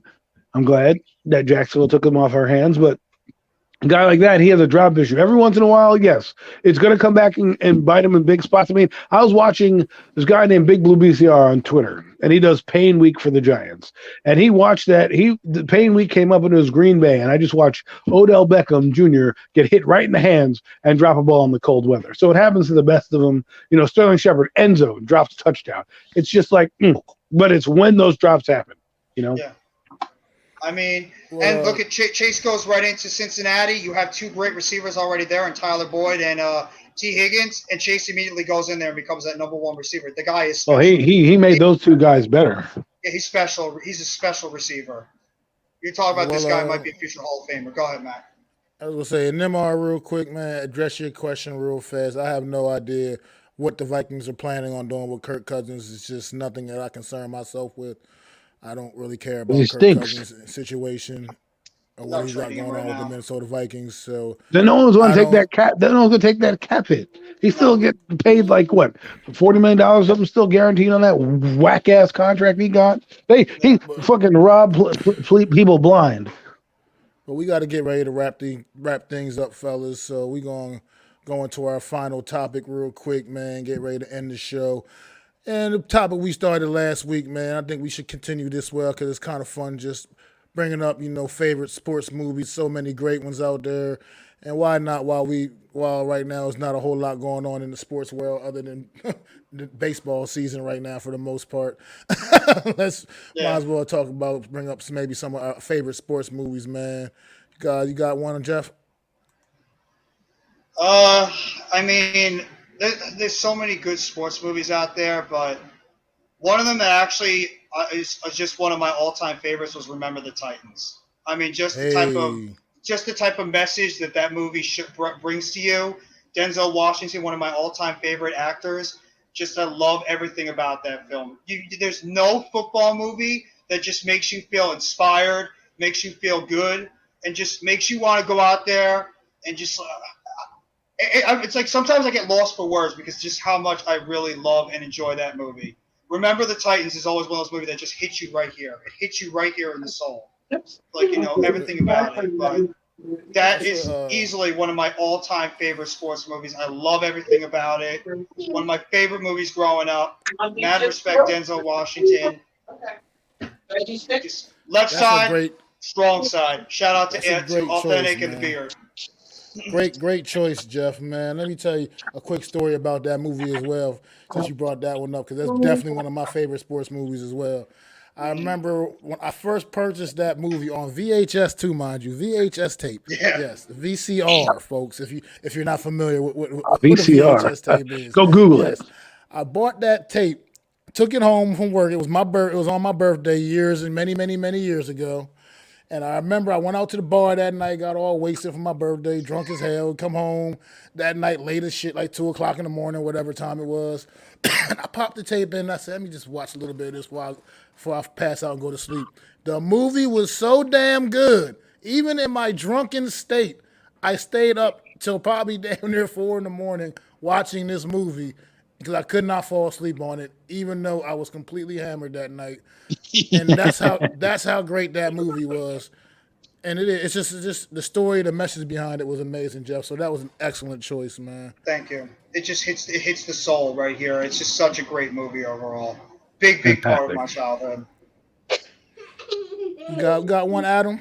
I'm gonna go with The Waterboy.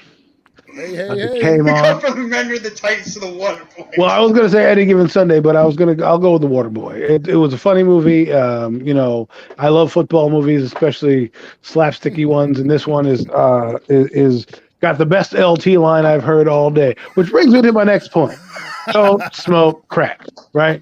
So, that is, you have seen that. Wrong with his medulla oblongata. Yeah, exactly. So it was funny for what it was.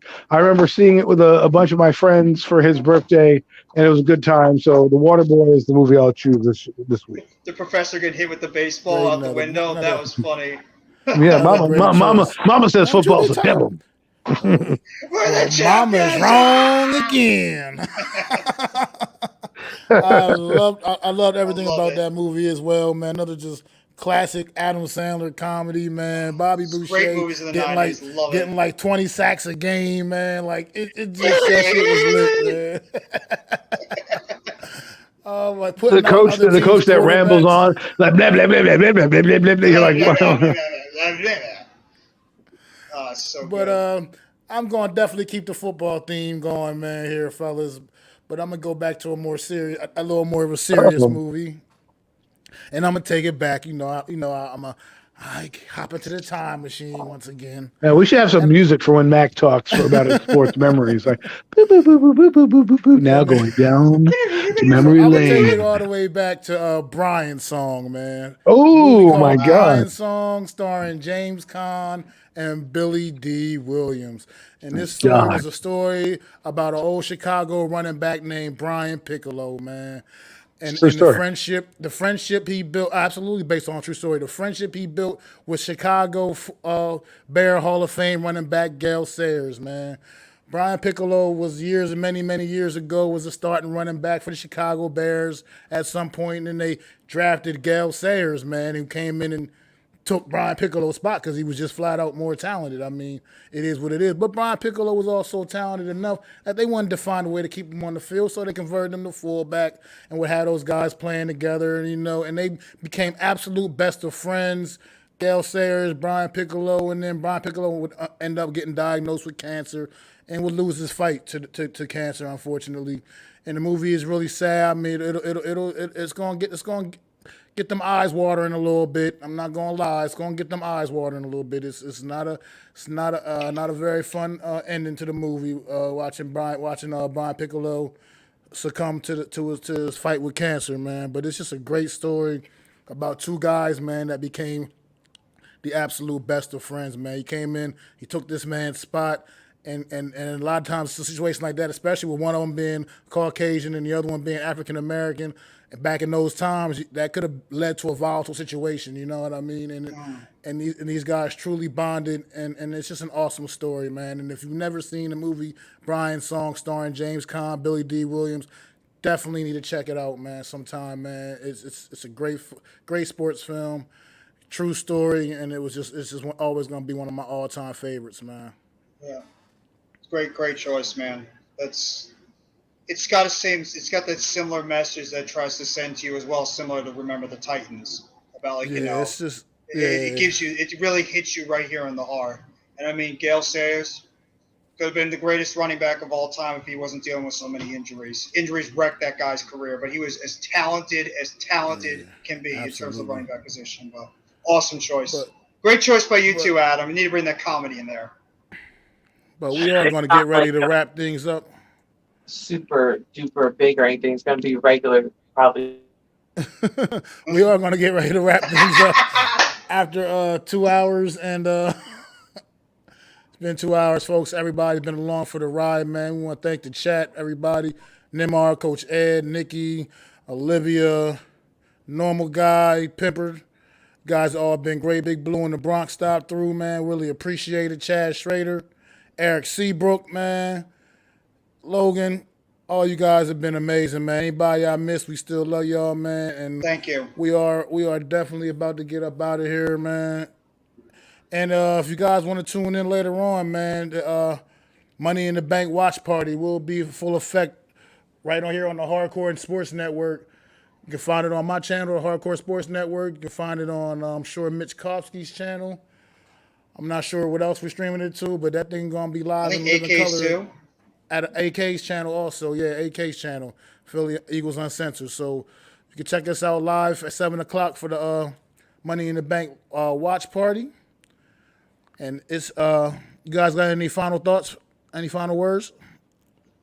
I'm just curious to see what's going to happen on Money in the Bank tonight. Are we actually going to get some type of surprise? Are we going to get the usual? Probably the usual. So I'm curious to see how they're going to book that show tonight. Who's going to win the briefcases? Is there going to be any swerve of a new champion? Doubt it. But we're all hoping here. So we'll just see what happens tonight. This brings me to my last point. Don't smoke crack. Just to make sure all you youngins out there know that. But yeah, you guys, if that's all we got, man. It's been a great show, another great week riding with the Horsemen, man. Thanks for everybody coming through. Don't forget to like, subscribe to all of us fine gentlemen. All our descriptions, links for our channels are all in the chat, man. All in the description. So please go check it out. Please hit them subscribe buttons, hit that like button. And you guys, man, it's been fun, man. This has been Premium Takes, episode 26, man. Peace.